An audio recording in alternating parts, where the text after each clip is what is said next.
ಕರ್ತನಲ್ಲಿ ಪ್ರೀತಿ ಅಂತ ಸಹೋದರ ಸಹೋದರಿಯರೇ, ನಿಮ್ಮೆಲ್ಲರಿಗೂ ತಂದೆಯ ದೇವನಾಮದಲ್ಲೂ ನಮ್ಮ ರಕ್ಷಕ ಒಡೆಯನಾಗಿರಂತ ಯೇಸು ಕ್ರಿಸ್ತ ನಾಮದಲ್ಲೂ ವಂದನೆ ಸಲ್ಲಿಸುತ್ತಾ, ದೇವರೊಂದು ಕರುಣೆ ಕೃಪೆ ಪ್ರೀತಿಗಳಿಂದ ನಾವೆಲ್ಲರೂ ಒಟ್ಟಾಗಿ ಸೇರಿ ಆತನ ವಾಕ್ಯಗಳನ್ನ ಧ್ಯಾನ ಮಾಡೋಕ್ಕೆ ದೇವ್ರು ಮಹಾಕೃಪೆಗಾಗಿ ದೇವರಿಗೆ ಕೃತಜ್ಞ ಉಳ್ಳವರಾಗನ. ಕರ್ತನಲ್ಲಿ ಪ್ರೀತಿ ಅಂತ ಸಹೋದರ ಸಹೋದರಿಗಳೇ, ಇವತ್ತು ತುಂಬಾ ಒಂದು ಇಂಪಾರ್ಟೆಂಟ್ ಆಗಿರೋಂಥ ಪಾಠ.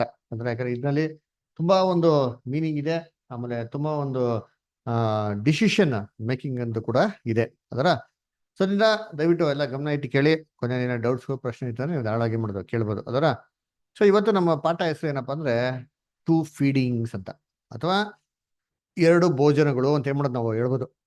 ಅದರ ಏನಿದೆ ಎರಡು ಭೋಜನಗಳು ಅಂತಂದ್ರೆ, ನಾವು ಈ ಕಥೆನ ಚಿಕ್ಕ ವಯಸ್ಸಿನ ಏನ್ ಮಾಡ್ತೀವಿ ನಾವು ಕೇಳಿತ್ರಿ. ಅದರ ಎಲ್ಲಪ್ಪ ಅಂದ್ರೆ ಸಭೆಗಳಿರ್ಬೇಕಾರೆ ಪುಟಾಣಿ ಮಕ್ಳುಗಳಿಗೆ ಅಂದ್ರೆ ಬೈಬಲ್ ಕ್ಲಾಸ್ ತೊಗೊಂಡ್ಬೇಕಾರೆ ಏನ್ ಮಾಡ್ತಾರೆ, ಇದನ್ನ ಎಷ್ಟೋ ಸತಿ ಏನ್ ಮಾಡ್ತಾರೆ ಹೇಳ್ಕೊಡ್ತಾರೆ. ಯೇಸು ಕ್ರಿಸ್ತ ಏನ್ ಮಾಡಿದ್ರು, 2 ಸತಿ 1000 ಜನಕ್ಕೆ ಏನ್ ಮಾಡಿದ್ರು, ಊಟ ಕೊಟ್ರು ಅಂತ ಅಲ್ಲರ.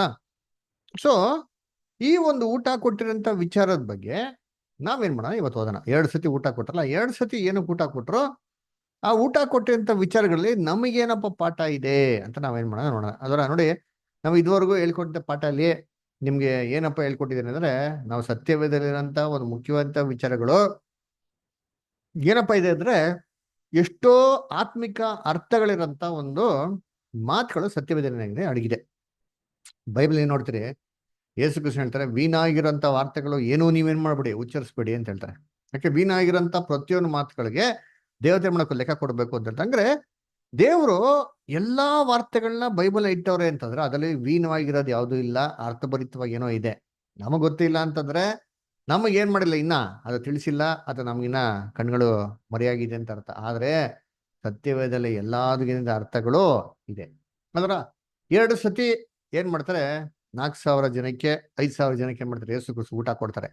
ಏನಪ್ಪ ಊಟ ಕೊಟ್ರು ಅಂತ ನೋಡ್ತೀರಿ ಅಂತಂದ್ರೆ, ರೊಟ್ಟಿ ಏನ್ ಮಾಡಿದ್ರು ಅವ್ರು ಊಟ ಕೊಟ್ರು ಅಂತ ನೋಡ್ತೀರಿ. ಅದರ ನಮ್ಗೆ ಚೆನ್ನಾಗ್ ಗೊತ್ತು, ರೊಟ್ಟಿ ಅಂತ ಹೇಳ್ಬೇಕಾದ್ರೆ ಬೈಬಲ್ ಅಲ್ಲಿ ಆತ್ಮಿಕ ಅರ್ಥ ಏನಾಗಿದೆ ಇದೆ ಅಂತ ಅಲ್ಲರ. ರೊಟ್ಟಿಯನ್ನು ಏನು ಬೈಬಲ್ ಅರ್ಥ, ಆತ್ಮಿಕ ಅರ್ಥ ಏನು, ಯಾರು ಹೇಳ್ತೀರಾ? ದೇವರ ವಾಕ್ಯ. ವೆರಿ ಗುಡ್, ದೇವರ ವಾಕ್ಯ ಅಲ್ವರ. ಸತ್ಯವೇದ ದೇವರ ವಾರ್ತೆಗಳಿಗೆ ರೊಟ್ಟಿ ಅಂತ ಹೇಳ್ತಾರೆ. ಯಾಕಂದ್ರೆ ಯೇಸು ಕ್ರಿಸ್ತು ಸೇತಾನ್ ಹೇಳ್ತಾರಲ್ಲ, ಮನುಷ್ಯ ರೊಟ್ಟಿಯಿಂದ ಮಾತ್ರ ಬದುಕಿದನಲ್ಲ, ದೇವರ ಮಾತಿನ ಬರುವಂತ ಪ್ರತಿಯೊಂದು ವಾರ್ತೆ ಏನ್ ಮಾಡ್ತಾರೆ, ಮನುಷ್ಯ ಬದುಕ್ತ ಅಂತ ಹೇಳ್ತಾರೆ. ಅಂದ್ರೆ ಬೈಬಲ್ ನಲ್ಲಿ ಏನ್ರಿ ರೊಟ್ಟಿ ಅಂದ್ರೆ ಸತ್ಯವೇದ ವಾರ್ತೆಗಳು ಇದೆ. ಅದರ ಅದು ಮಾತ್ರ ಅಲ್ಲ, ಯೇಸು ಕ್ರಿಸ್ತು ಶಿಷ್ಯರುಗಳಿಗೆ ಇನ್ನೊಂದು ರೊಟ್ಟಿ, ಇನ್ನೊಂದು ಹುಳಿ ಬಗ್ಗೆ ಎಚ್ಚರಿಕೆ ಇರಿ ಅಂತ ಹೇಳ್ತಾರೆ. ಆ ವಾಕ್ಯನ ಓದನ. ಮತ್ತೇನ ಬರೆದಂತ ಸುವಾರ್ತೆ 16ನೇ ಅಧ್ಯಾಯ 5ರಿಂದ 11. ಯಾರು ಓದ್ತೀರಾ ಬ್ರದರ್ ಸಿಸ್ಟರ್ಸ್ ಯಾರಾದ್ರು? ಶಿಷ್ಯರು ರೊಟ್ಟಿ ಬುತ್ತಿ ಕಟ್ಟಿಕೊಳ್ಳುವುದನ್ನು ಮರೆತು ಆಚೆ ದಡಕ್ಕೆ ಬಂದಾಗ ಯೇಸು ಅವರಿಗೆ, ಎಚ್ಚರಿಕೆ, ಫರಿಸಾಯರ ಮತ್ತು ಸದ್ದುಕಾಯರ ಹಿಟ್ಟಿನ ವಿಷಯದಲ್ಲಿ ಜಾಗರೂಕರಾಗಿರಿ ಎಂದು ಹೇಳಲು, ಅವರು, ನಾವು ರೊಟ್ಟಿ ಬುತ್ತಿ ಕಟ್ಟಿಕೊಳ್ಳದೆ ಬಂದೇವಲ್ಲ ಎಂದು ತಮ್ಮೊಳಗೆ ಮಾತಾಡಿಕೊಳ್ಳುತ್ತಿದ್ದರು. ಯೇಸು ಅದನ್ನು ತಿಳಿದು, ಅಲ್ಪವಿಶ್ವಾಸಿಗಳೇ, ರೊಟ್ಟಿ ಇಲ್ಲವಲ್ಲ ಎಂದು ನಿಮ್ಮೊಳಗೆ ಮಾತಾಡಿಕೊಳ್ಳುವುದೇಕೆ?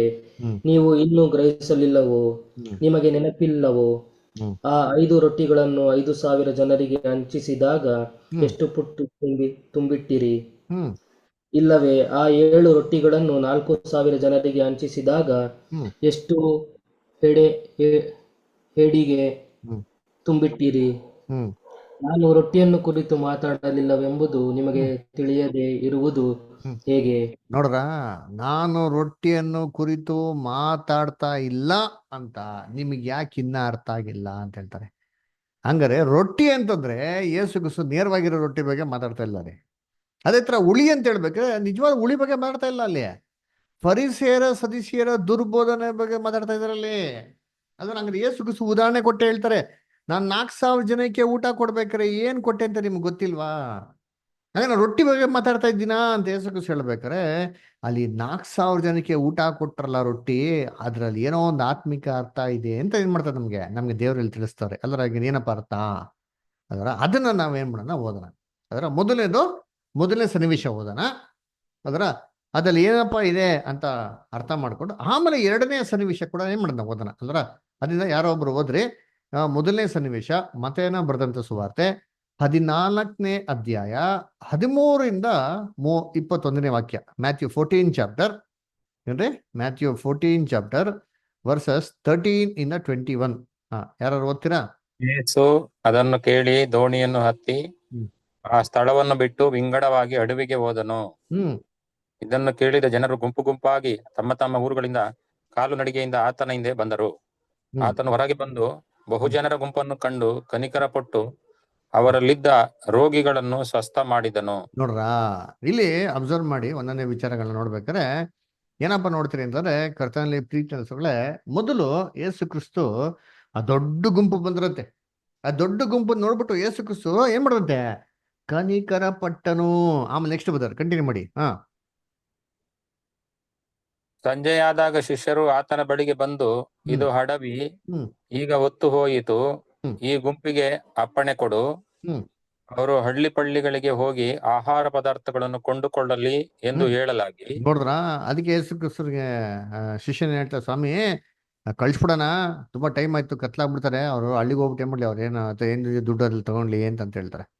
ಅದಕ್ಕೆ ಯೇಸು ಕ್ರಿಸ್ತ ಹೇಳ್ತಾರೆ, ಅಲ್ಲಪ್ಪ ಇಷ್ಟೊತ್ತು ಕಳ್ಸಕ್ಕಾಗ್ತದ, ನಾವೇನ್ ಮಾಡೋಣ, ಏನೋ ಸ್ವಲ್ಪ ಕೊಟ್ಬಿಡೋಣ, ಊಟ ಕೊಟ್ಬಿಡೋಣ ಅಂತ ಹೇಳ್ತಾರೆ. ನೋಡಿ, ಓದಿ ಮುಂದಕ್ಕೆ. ಯೇಸು ಹ್ಮ್ ಅವರು ಹೋಗುವುದು ಅಗತ್ಯವಿಲ್ಲ, ಹ್ಮ್ ನೀವೇ ಅವರಿಗೆ ಊಟಕ್ಕೆ ಕೊಡಿರಿ ಎಂದನು. ನೋಡ್ರ, ನೀವೇ ಏನ್ ಮಾಡ್ರಿ, ಊಟಕ್ಕೆ ಅವ್ರಿಗೆ ಕೊಡ್ರಿ ಅಂತ ಹೇಳ್ತಾರಂತೆ. ಆಮೇಲೆ ಅದಕ್ಕವರು, ನಮಗೆ ಇಲ್ಲಿ 5 ರೊಟ್ಟಿ 2 ಮೀನು ಹೊರತು ಮತ್ತೇನು ಇಲ್ಲ ಅನ್ನಲಾಗಿ. ನೋಡ್ರ, ನಮ್ಮ ಹತ್ರ ಇರೋದು ಬರೀ 5 ರೊಟ್ಟಿ 2 ಮೀನು, ಅದ್ರಲ್ಲಿ ಒಂದು 5,000 ಜನಕ್ಕೆ ಕೊಡಕಾಯ್ತದ, ಆಗಲ್ಲ ಅಂತ ಹೇಳ್ತಾರೆ. ಆಮೇಲೆ ಆತನು ಅವುಗಳನ್ನು ಇಲ್ಲಿ ನನಗೆ ತಂದು ಕೊಡಿರಿ ಅಂದನು. ಆಮೇಲೆ ಮತ್ತು ಜನರಿಗೆ ಹ್ಮ್ ಹುಲ್ಲಿನ ಮೇಲೆ ಕೂತುಕೊಳ್ಳುವುದಕ್ಕೆ ಹೇಳಿ, ನೋಡ್ರ, ಆ 5 ರೊಟ್ಟಿ 5 ರೊಟ್ಟಿ 2 ಮೀನುಗಳನ್ನು ಹಾ ತಕ್ಕೊಂಡು ಹಾ ಆಕಾಶದ ಕಡೆಗೆ ನೋಡಿ ದೇವರ ಸ್ತೋತ್ರ ಮಾಡಿ ರೊಟ್ಟಿಗಳನ್ನು ಮುರಿದು ಶಿಷ್ಯರ ಕೈಗೆ ಕೊಟ್ಟನು. ಕೊಟ್ಟರು ಅಲ್ವರ, ಏನ್ರಿ, ದೇವ್ರಿಗೆ ಸ್ತೋತ್ರ ಮಾಡಿ ಮಾಡಿ ಶಿಷ್ಯನ ಕೈಲಿ ಕೊಡ್ತಾರೆ. ಜನಗಳನ್ನ ಎಲ್ಲಿ ಕುಂಡಿಸ್ತಾರೆ ಅವರು? ಹುಲ್ಲಿನ ಮೇಲೆ ಕುಂಡಿಸಿದ್ರಂತೆ. ನೋಡ್ರಿ ಅಂತೀನಿ ಅಲ್ವರ. ಆಮೇಲೆ ನೆಕ್ಸ್ಟ್ ಶಿಷ್ಯರು ಜನರ ಗುಂಪಿಗೆ ಕೊಟ್ಟರು, ಇವು ಅವರೆಲ್ಲರೂ ಊಟ ಮಾಡಿ ತೃಪ್ತರಾದರು. ಅವರೆಲ್ಲ ಊಟ ಮಾಡಿ ಏನ್ ಮಾಡಂತೆ, ತೃಪ್ತರಾದರು. ಆಮೇಲೆ ಮಿಕ್ಕ ತುಂಡುಗಳನ್ನು ಕೂಡಿಸಲಾಗಿ 12 ಪುಟ್ಟಿ ತುಂಬಿತು. ಏನಪ್ಪಾ, ಮಿಕ್ಕದ್ ಬೇರೆ 12 ಉಳ್ದೈತೆ ಅಂತೆ, ಬ್ಯಾಲೆನ್ಸ್ ನೋಡ್ರಿ ಇರ್ತೀನಿ. ಇದ್ದಿದ್ದೆ 5 ರೊಟ್ಟಿ 2 ಮೀನು, 5,000 ಜನಕ್ಕೆ ಊಟ ಎಲ್ಲ ಕೊಟ್ಟಿದ್ಮೇಲೆ ಇನ್ನ ರೊಟ್ಟಿ ಮಿಕ್ತಂತೆ. ಎಷ್ಟು ಬುಟ್ಟಿ ಮಿಕ್ತು ಅಂದ್ರೆ 12 ಬುಟ್ಟಿ ಏನಾಗಿದೆ ಅಂತಾರೆ, ಮಿಕ್ಕಿದೆ ಅಂತ ಅಲ್ವಾ. ಎಷ್ಟು ಆಶ್ಚರ್ಯ ಅವರ, ಯೋಚನೆ ಮಾಡ್ರಿ. ಆಮೇಲೆ ಏನ್ ಮಾಡೋರಂತೆ, ಊಟ ಮಾಡಿದವರು ಹೆಂಗಸರು ಮಕ್ಕಳು ಅಲ್ಲದೆ ಗಂಡಸರೇ ಹೆಚ್ಚು ಕಡಿಮೆ 5,000 ಮಂದಿ. ಗಂಡಸರ ಸಂಖ್ಯೆನ 5,000 ಅಂತೆ. ಇದು ಬಿಟ್ಟು ಹೆಂಗಸರು ಮಕ್ಳು ಬರೀತೀವಿ ಅಂದ್ರೆ ಎಷ್ಟು ಸಾವಿರ ಜನ ತಿಂದಿರ್ಬೇಕು ನೋಡ್ರಿ. ಅದರ ಫೀಸ್ಟಿಂಗ್ ಅಂಡ್ ಪ್ರೇಯರ್ ಅದರ ನೋಡ್ರಿ. ಇದರಲ್ಲಿ ಏನಕ್ಕೆ ಸಣ್ಣ ಸಣ್ಣ ವಿಚಾರ ಕೊಟ್ಟವ್ರೆ? ಹುಲ್ ಮೇಲೆ ಕೂತ್ಕೊಂಡ್ರು, ಕನಿಕರ ಇಟ್ರು, ಹೊರಗಡೆ ಕರೆದ್ರು, ನೆಲ ಮೇಲೆ ಹುಲ್ ಮೇಲೆ ಕುಣಿಸ್ಬಿಟ್ಟು ಅವ್ರಿಗೆ ಇಷ್ಟು ಕೊಟ್ರು, ಇಷ್ಟು ಊಟ ತಿಂದ್ರು, ಇಷ್ಟು ಊಟ ತಿನ್ಲಿಲ್ಲ, ಇಷ್ಟು ಬ್ಯಾಲೆನ್ಸ್ ಉಳೀತು, ಅದ್ರಲ್ಲಿ ಇಂಥವ್ರೇ ತಿಂದ್ರು, ಇಂಥವ್ರು ಇರ್ಲಿಲ್ಲ ಅಂತ ಯಾಕೆ ಹೇಳ್ಬೇಕು? ಯಾರು ಬರೀತಾರೆ ಅವೆಲ್ಲ ಡೀಟೇಲ್ಸ್? ಇವಾಗ ನಾವು ಊಟ ಕೊಟ್ಟಿದ್ನ ಬರೀತೀರಾ? ಹಂಗಾರೆ ಇಲ್ಲಿ ಏನೋ ಒಂದು ಏನೈತೆ ಮ್ಯಾಟ್ರ, ಏನೋ ಐತೆ, ಏನೋ ಮುಖ್ಯವಾಗಿರೋಂಥ ವಿಚಾರ ಐತೆ. ಅದಕ್ಕೋಸ್ಕರ ದೇವರು ನಮಗೆ ಇದನ್ನೆಲ್ಲ ಸತ್ಯವೇದಲ್ಲೇ ಮಾಡೋರೆ ಬರ್ದವ್ರೆ. ಇದು ಮೊದಲನೇ ಊಟ ಅಲ್ಲ. ಎರಡನೇ ಊಟ ಕೊಟ್ಟಿದ್ದ ಅಂದ್ರೆ ಎರಡನೇ ಭೋಜನದ ಬಗ್ಗೆ ಮತ್ತೆ ಏನೋ ಬರ್ದ ಸುವಾರ್ತೆ 15ನೇ ಅಧ್ಯಾಯ ನೆಕ್ಸ್ಟ್ ಚಾಪ್ಟರ್ಲೆ ಏನ್ರಿ 29 ಇಂದ 38 ಇದೆ. ಅದನ್ನ ಓದಿ. ಪ್ರಜ್ವಲ್ ಬದರ್ ಓದ್ತೀರಾ? Matthew 15 chapter 29 to 38.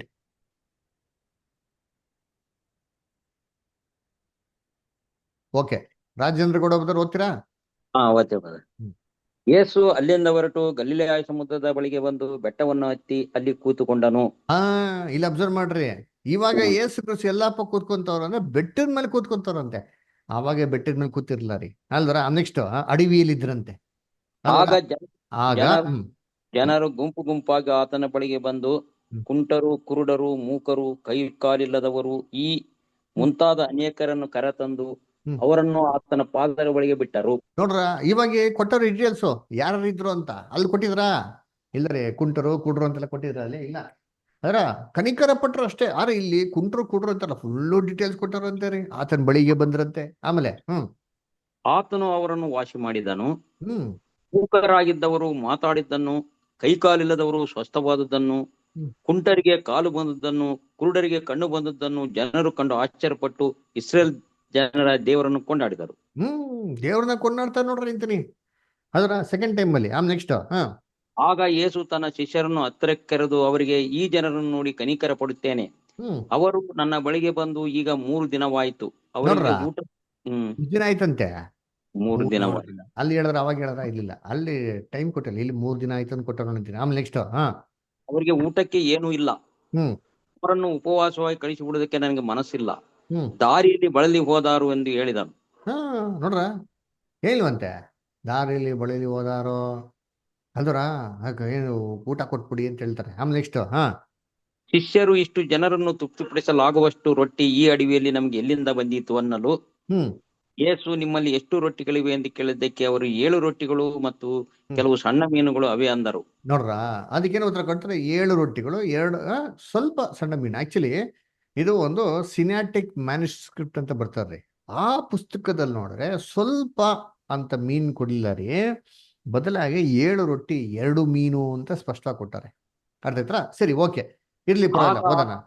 ಆಗ ಆತನು ಜನರ ಗುಂಪಿಗೆ ನೆಲದ ಮೇಲೆ ಕೂತುಕೊಳ್ಳಿರಿ ಎಂದು ಅಪ್ಪಣೆ ಕೊಟ್ಟು ಆ 7 ರೊಟ್ಟಿಗಳನ್ನು ಆ ಮೀನುಗಳನ್ನು ತೆಗೆದುಕೊಂಡು ದೇವರ ಸ್ತೋತ್ರ ಮಾಡಿ ಅವುಗಳನ್ನು ಮುರಿದು ಶಿಷ್ಯರಿಗೆ ಕೊಡಲು. ನೋಡ್ರ ಏನ್ರಿ, ನೆಲದ ಮೇಲೆ ಕುಂಡಿಸ್ತಾರೆ. ಅವಾಗ ಎಲ್ಲಿ ಕುಂಡಿಸಿದ್ರು? ಹುಲ್ಲಿನ ಮೇಲೆ. ಅಂದ್ರೆ ಇಲ್ಲಿ ನೆಲದ ಮೇಲೆ ಕುಂಡಿಸ್ತಾರಂತೆ. ನೆಕ್ಸ್ಟ್ ಶಿಷ್ಯರು ಗುಂಪಿನವರಿಗೆ ಹಂಚಿಕೊಟ್ಟರು. ಎಲ್ಲರೂ ಊಟ ಮಾಡಿ ತೃಪ್ತರಾದರು. ಮಿಕ್ಕ ತಿನ್ನುಗಳನ್ನು ಕೂಡಿಸಲಾಗಿ 7 ಎಡಿಗೆ ತುಂಬಿದವು. ಊಟ ಮಾಡಿ ಅವಾಗ ಮೊದಲನೇ 12 ಬ್ಯಾಸ್ಕೆಟ್ ಬ್ಯಾಲೆನ್ಸ್. ಎಷ್ಟು ಬ್ಯಾಲೆನ್ಸ್ ಅಂತೆ? ಬ್ಯಾಲೆನ್ಸ್ 7. ಅದರ ನೆಕ್ಸ್ಟ್ ಊಟ ಮಾಡಿದವರು ಹೆಂಗಸರು ಮಕ್ಕಳು ಅಲ್ಲದೆ ಗಂಡಸರೇ 4,000 ಮಂದಿ. ನೋಡ್ರಪ್ಪ, ಇದು ಸೇಮ್ ಅಂದ್ಬಿಟ್ರು. ಗಂಡಸರು ಮಾತ್ರ 4,000 ಜನ. ಮಕ್ಕಳು ಬಿಟ್ಟಿ ಬರೀ ಗಂಡಸ್ರೆ 4,000 ಜನ ಅಲ್ವರ. ಕರ್ತನಲ್ಲಿ ಪ್ರೀತಿ ಅನ್ಸೋಗಳೇ, ಯಾಕೆ ಇಷ್ಟೊಂದು ಡೀಟೇಲ್ಸ್ ಕೊಟ್ಟಿದ್ದಾರೆ? ಸಣ್ಣ ಪುಟ್ಟ ಡೀಟೇಲ್ಸು ಇದರಲ್ಲಿ. ಇಷ್ಟು ಬುಟ್ಟಿ, ಅಷ್ಟು ಬುಟ್ಟಿ, ಇಷ್ಟು ಮೀನು, ಇಷ್ಟು ಸುಮ್ಮನೆ ಸಿಂಪಲ್ ಆಗಿ ಬಂದವರಿಗೆಲ್ಲ ಅದ್ಭುತ ಮಾಡಿ ಊಟ ಕೊಟ್ಟರು ಅಂತ ಒಂದು ಮಾತಲ್ಲಿ ಹೇಳ್ಬೋದು. ಯಾಕೆ ಹೇಳಿದ್ರ ಇಷ್ಟೊಂದು ಅಂತಂದ್ರೆ, ಇದರಲ್ಲಿ ನಮಗೆ ಆತ್ಮಿಕ ಅರ್ಥ ಇದೆ. ಏನಪ್ಪಾ ಅಂದ್ರೆ, ಗಾಡ್ಸ್ ಪ್ಲಾನೇ ಏನಾಗಿದೆ ಇದರಲ್ಲಿ ಇದೆ. ಅದರ ಗಾಡ್ಸ್ ಪ್ಲಾನ್ ಅಂತ ಹೇಳ್ಬೇಕಾದ್ರೆ ಎಸ್ಪೆಷಲಿ 2 ಭೋಜನದಲ್ಲಿ 2 ಯುಗಗಳಲ್ಲಿ ಅಂತ್ಯದಲ್ಲಿ ನಡೆಯುವಂತ ಸುಗ್ಗಿ ಬಗ್ಗೆ ಕೊಟ್ಟಿದೆ. ಹಾರ್ವೆಸ್ಟ್. ಅದರ ಮೊದಲನೇ ಒಂದು ಊಟದಲ್ಲಿ ಯಹೂದ್ಯರ ಒಂದು ಯುಗದಲ್ಲಿ ಅಂತ್ಯದಲ್ಲಿ ನಡೆಯುವಂತ ಸುಗ್ಗಿ ಅದ್ರ ಬಗ್ಗೆ ಕೊಟ್ಟಿದೆ. 2ನೇ ಭೋಜನದಲ್ಲಿ ಸ್ವಾರ್ಥ ಯುಗದ ಅಂತ್ಯದಲ್ಲಿ ನಡೆಯುವಂತ ಒಂದು ಸುಗ್ಗಿ ಬಗ್ಗೆ ನಮ್ಗೆ ಏನ್ ಮಾಡಿದೆ ಅಲ್ಲಿ ಡೀಟೇಲ್ಸ್ ನಮಗೆ ಕೊಟ್ಟವ್ರೆ ಅಲ್ವರ. ಅದಕ್ಕೆ ನೋಡ್ಬೇಕಾದ್ರೆ ಕರ್ತನಲ್ಲಿ ಪ್ರೀತಿ ಅಂತ ಸೋಗಳೇ, ಇವೆರಡು ಸುಗ್ಗಿಯ ಸ್ಪೆಷಾಲಿಟಿ ಅಬ್ಸರ್ವ್ ಮಾಡಿ. ನಾವು 3 ಹಾರ್ವೆಸ್ಟ್ ಅಂತ ಪಾಠ ನಾವು ಆಡಿ ನೋಡಿದಿರಿ. ಅದನ್ನ ಸ್ವಲ್ಪ ಮೈಂಡ್ ರೀಕಲೆಕ್ಟ್ ಮಾಡ್ಕೊಳ್ಳಿ. 2 ಸುಗ್ಗಿ ಸ್ಪೆಷಾಲಿಟಿ ಏನಪ್ಪಾ ಅಂದ್ರೆ, 2 ಸುಗ್ಗಿ ನಡೀತಾ ಇದ್ದು ಯುಗದ ಅಂತ್ಯದಲ್ಲಿ. ಆಮೇಲೆ 2 ಸತಿ ಅದ್ಭುತ ಮಾಡ್ಬೇಕಾರೆ ಯಾರು ಅದ್ಭುತ ಮಾಡಿದ್ವ? ಕ್ರಿಸ್ತನೇ ಅದ್ಭುತ ಮಾಡಿರ್ದು, ಬೇರೆ ಯಾರು ಮಾಡ್ಲ. ಈ ತರ 2 ಸುಗ್ಗಿ ನಡೀತಾ ಇರ್ಬೇಕಾರೆ ಕ್ರಿಸ್ತನೇ ಪ್ರಸನ್ನತೆಯಲ್ಲಿರ್ತದೆ. ಮೊದಲನೇ ಸುಗ್ಗಿಯಲ್ಲಿ ಅವರೇ ಇದ್ದಿದ್ದು. ಅದೇ ತರ 2ನೇ ಬರುವಿಕೆಯಲ್ಲಿ 2ನೇ ಸುಗ್ಗಿ ಸಮಯದಲ್ಲಿ ಯೇಸು ಕ್ರಿಸ್ತನ ಇದೇನ್ ಮಾಡೋದು? ಈ 2 ಕೆಲಸಗಳನ್ನ ಮಾಡೋದು. ಅದರ ನೋಡಿ, ಇವಾಗ 2 ಸನ್ನಿವೇಶದಲ್ಲಿ ಅಬ್ಸರ್ವ್ ಮಾಡಿ. ಯೇಸು ಕ್ರಿಸ್ತು ಭೋಜನ ಎಲ್ಲಪ್ಪ ಕೊಟ್ರು ಅಂದ್ರೆ ಅಷ್ಟು 1000 ಜನಕ್ಕೆ. ಅಂದ್ರೆ ಆಲಯದಲ್ಲಿ ಏನ್ ಮಾಡ್ಲಿಲ್ಲ ರೀ? ಆಹಾರ ಕೊಡ್ಲಿಲ್ಲ. ಎಲ್ಲಪ್ಪ ಕೊಟ್ಟಿದ್ದ ಆಹಾರ ಅಂತ ನೋಡ್ತೀರಿ ಅಂತಂದ್ರೆ, ಆ ಕಾಲದಲ್ಲಿರಂತ ಏನ್ರಿ ಧಾರ್ಮಿಕ ಸಂಸ್ಥೆಯಿಂದ ಹೊರಗಡೆ ಕರೆಸಿ ಅವ್ರಿಗೆ ಏನ್ ಮಾಡಿದ್? ಊಟನ ಕೊಟ್ಟಿದ್ದು. ಯಾಕೆ ಯೇಸು ಕ್ರಿಸ್ತನಿಗೆ ಧಾರ್ಮಿಕ ಸಂಸ್ಥೆಯಲ್ಲಿ ಅವಕಾಶ ಇರ್ಲಿಲ್ವಾ? ಯೇಸು ಕ್ರಿಸ್ತನ ಒಂದು ಬೋಧನೆಗಳಿಗೆ, ಯೇಸು ಕ್ರಿಸ್ತನ ಉಪದೇಶಗಳಿಗೆ ಅವ್ರ ಧಾರ್ಮಿಕ ಸಂಸ್ಥೆಯಲ್ಲಿ ಆ ಕಾಲದಂತೆ ಯಹೂದಿಯರ ಒಂದು ಆಲಯದಲ್ಲಿ ಅವ್ರಿಗೆ ಪರ್ಮಿಷನ್ ಇರ್ಲಿಲ್ವಾ ಅಂದ್ರೆ ಇರ್ಲಿಲ್ಲ. ನಮ್ಗೆಲ್ಲ ಚೆನ್ನಾಗ್ ಗೊತ್ತು. ಯೇಸು ಕ್ರಿಸ್ತ ಮೊದಲನೇ ಸತಿಗೆ ಆಲಯದಲ್ಲಿ ಉಪದೇಶ ಮಾಡಿದ ತಕ್ಷಣ ಯಹೂದ್ಯರೆಲ್ಲ ಏನ್ ಮಾಡಿದ್ರು? ಅವ್ರನ್ನ ಆಲಯದಲ್ಲಿ ಬಿಟ್ರ, ಆಲಯದಿಂದ ಹೊರಗಡೆ ಓಡಿಸ್ಬಿಟ್ರ?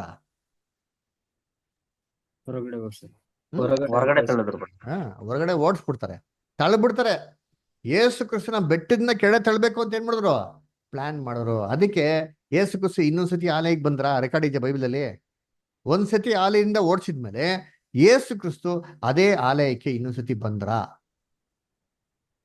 ಇಲ್ಲ. ಉಪದೇಶ ಮಾಡಕ್ ಬರಲಿಲ್ಲ. ಅಲ್ಲಿರಂತ ಬಲಿಗಳು, ಪ್ರಾಣಿಗಳನ್ನ ಸಾಕ್ತಾ ಇರ್ತಾರೆ, ಅದನ್ನ ಓಡ್ಸಕ್ ಬರ್ತಾರೆ ಹೊರತು ಉಪದೇಶ ಮಾಡಕ್ಕೆ ಬರ್ಲಿಲ್ಲ. ಆದ್ರೆ ಯಾಕಪ್ಪ ಅಂತಂದ್ರೆ, ಯೇಸು ಕ್ರಿಸ್ತನ ಉಪದೇಶಗಳಿಗೆ ಆ ಕಾಲದಲ್ಲಿರಂತ ಒಂದು ಆಲಯದಲ್ಲಿ ಅನುಮತಿ ಇರಲಿಲ್ಲ ಅಲ್ದ್ರ. ಯಾಕಂದ್ರೆ ಆ ಜನಗಳು ಯೇಸು ಕ್ರಿಸ್ತನ ಉಪದೇಶ ಏನ್ ಮಾಡ್ತಾರೆ, ಕೇಳ್ತಾ ಇದ್ರಾ? ಯಹೂದ್ಯರು ಆ ಕಾಲದಲ್ಲಿ ಕೇಳ್ತಾ ಇದ್ರ ಅವ್ರ ಉಪದೇಶಗಳನ್ನ? ಹೇಳ್ತಾ ಇರ್ಲಿಲ್ಲ ಬ್ರದರ್. ಕೇಳ್ತಾ ಇರ್ಲಿಲ್ಲ ಅಲ್ವರ. ಯಾಕಪ್ಪ ಅಂತಂದ್ರೆ ಏನ್ರಿ, ಅವ್ರನ್ನ ಬಂದ್ಬಿಟ್ಟು ನೋಡ್ರಿ ಬಹಿಷ್ಕಾರ ಹಾಕಿದ್ರಂತ ಹೇಳಿ. ಲೂಕ 12:42 ಓದಿ. ಲೂಕ 12:42 ಓದ್ರಿ.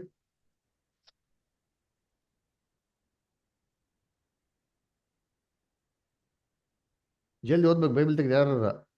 ಸ್ವಾಮಿ ಹೇಳಿದ್ದೇನೆಂದರೆ, ಹೊತ್ತು ಹೊತ್ತಿಗೆ ಹಸನಕ್ಕೆ ಬೇಕಾದದ್ದನ್ನು ಅಳೆದುಕೊಡುವುದಕ್ಕಾಗಿ ಯಜಮಾನನು ಇಲ್ಲ ಬ್ರದರ್, ತನ್ನ ಸಾರಿ ನಾನೇ ಕ್ಷಮಿಸ್ಬಿಡಿ, ನಾನು ತಪ್ಪು ಹೇಳ್ಬಿಟ್ಟೆ.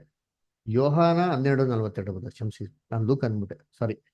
ಯೋಹಾನ 12:42 ಓದಿ ಬ್ರದರ್.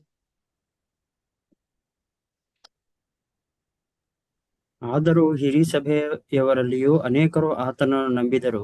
ಹ್ಮ್ ಆದರೆ ತಮಗೆ ಸಭೆಯಿಂದ ಬಹಿಷ್ಕಾರವಾದೀತೆಂದು ಫರಿಸಾಯರಿಗೆ ಅಂಜಿಕೊಂಡು ಹ್ಮ್ ಅದನ್ನು ಜನರ ಮುಂದೆ ಹೇಳಲಿಲ್ಲ. ನೋಡ್ರ, ಜನರ ಮುಂದೆ ಹೇಳಲಿಲ್ಲ, ಸಭೆನ ಹೊರಗಡೆ ಹಾಕ್ಬಿಡ್ತಾರೆ ಅಂತ. ಯಾಕಂದ್ರೆ ಯೇಸು ಕ್ರಿಸ್ತನ ಸಭೆನ ಹೊರಗಡೆ ಹಾಕ್ಬಿಟ್ಟಿದ್ರು. ಇವಾಗ ಯೇಸು ಕ್ರಿಸ್ತನ ಉಪದೇಶಗಳಿಗೆ ಏನಿಲ್ಲ, ಅಲ್ಲಿ ಸ್ಥಳ ಅವಕಾಶ ಇಲ್ಲ. ಅಂದ್ರೆ ಯೇಸು ಕ್ರಿಸ್ತನ ಯಾರು ಫಾಲೋ ಮಾಡ್ತಾರೋ ಅವ್ರಿಗೆಲ್ಲರಿಗೂ ಸಭೆಯಲ್ಲಿ ಅನುಮತಿ ಇರ್ಲಿಲ್ಲ, ಸಭೆಯಿಂದ ಬಹಿಷ್ಕಾರ ಆಗ್ತಾ ಇದ್ರಂತೆ. ಇನ್ನೊಂದ್ ಕಡೆ ನೋಡಿರ್ತೀವಿ ವಾಕ್ಯ, ಯೋಹಾನ 7:48 ಓದಿ. ಯೋಹಾನ 7:48.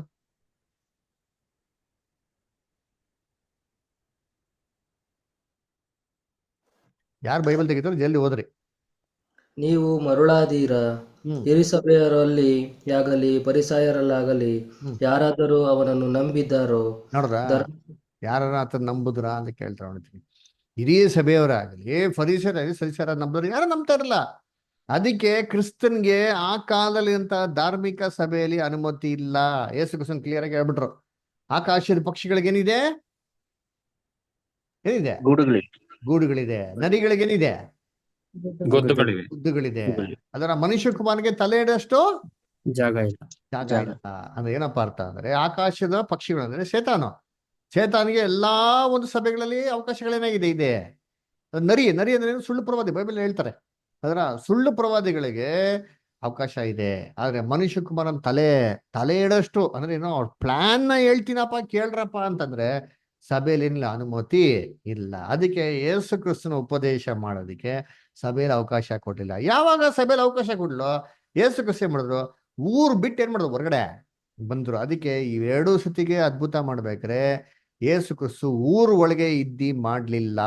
ಚೆನ್ನಾಗಿ ಅರ್ಥ ಮಾಡ್ಕೊಳ್ಳಿ. ಊರಿನ ಹೊರಗಡೆ ಏನ್ ಮಾಡಿದ್ದವರು ಈ ಕೆಲಸನ ಮಾಡಿದ್ದು ಅಲ್ವ. ಹಂಗಾರೆ ಊರು ಅಂದ್ರೆ ಏನು, ಸಿಟಿ ಅಂದ್ರೆ ಏನು ಬೈಬಲ್ ಅಲ್ಲಿ ಅಂತಂದ್ರೆ, ಸಿಟಿ ಅಂದ್ರೆ ಸತ್ಯವೇದದಲ್ಲಿ ಒಂದು ರಿಲಿಜಿಯಸ್ ಇನ್ಸ್ಟಿಟ್ಯೂಷನ್ಗೆ, ಧಾರ್ಮಿಕ ಸಂಸ್ಥೆಗೆ ಬೈಬಲ್ ಏನ್ ಮಾಡ್ತಾರೆ, ಸಿಟಿ ಅಂತ ಹೇಳ್ತಾರೆ. ಎಲ್ಲಿ ಕೊಟ್ಟಿದೆ? ಪ್ರಕಟಣೆಗೆ ಬನ್ನಿ. ಪ್ರಕಟಣೆ 14ನೇ ಅಧ್ಯಾಯ ನೋಡಿದ್ರೆ ಏನ್ರಿ, ಪ್ರಕಟಣೆ 14ನೇ ಅಧ್ಯಾಯದಲ್ಲಿ ನಾವು ಓದೋದಾದ್ರೆ ಏನ್ರಿ, ಅಲ್ಲಿ ನಮ್ಗೆ ಕೊಟ್ಟಿದೆ ಅಂತ ಹೇಳಿ. ರೆವಲ್ಯೂಷನ್ 14 ಚಾಪ್ಟರ್ ವರ್ಸಸ್ 1 ಇಂದ 4 ವರೆಗೂ ಓದಿ.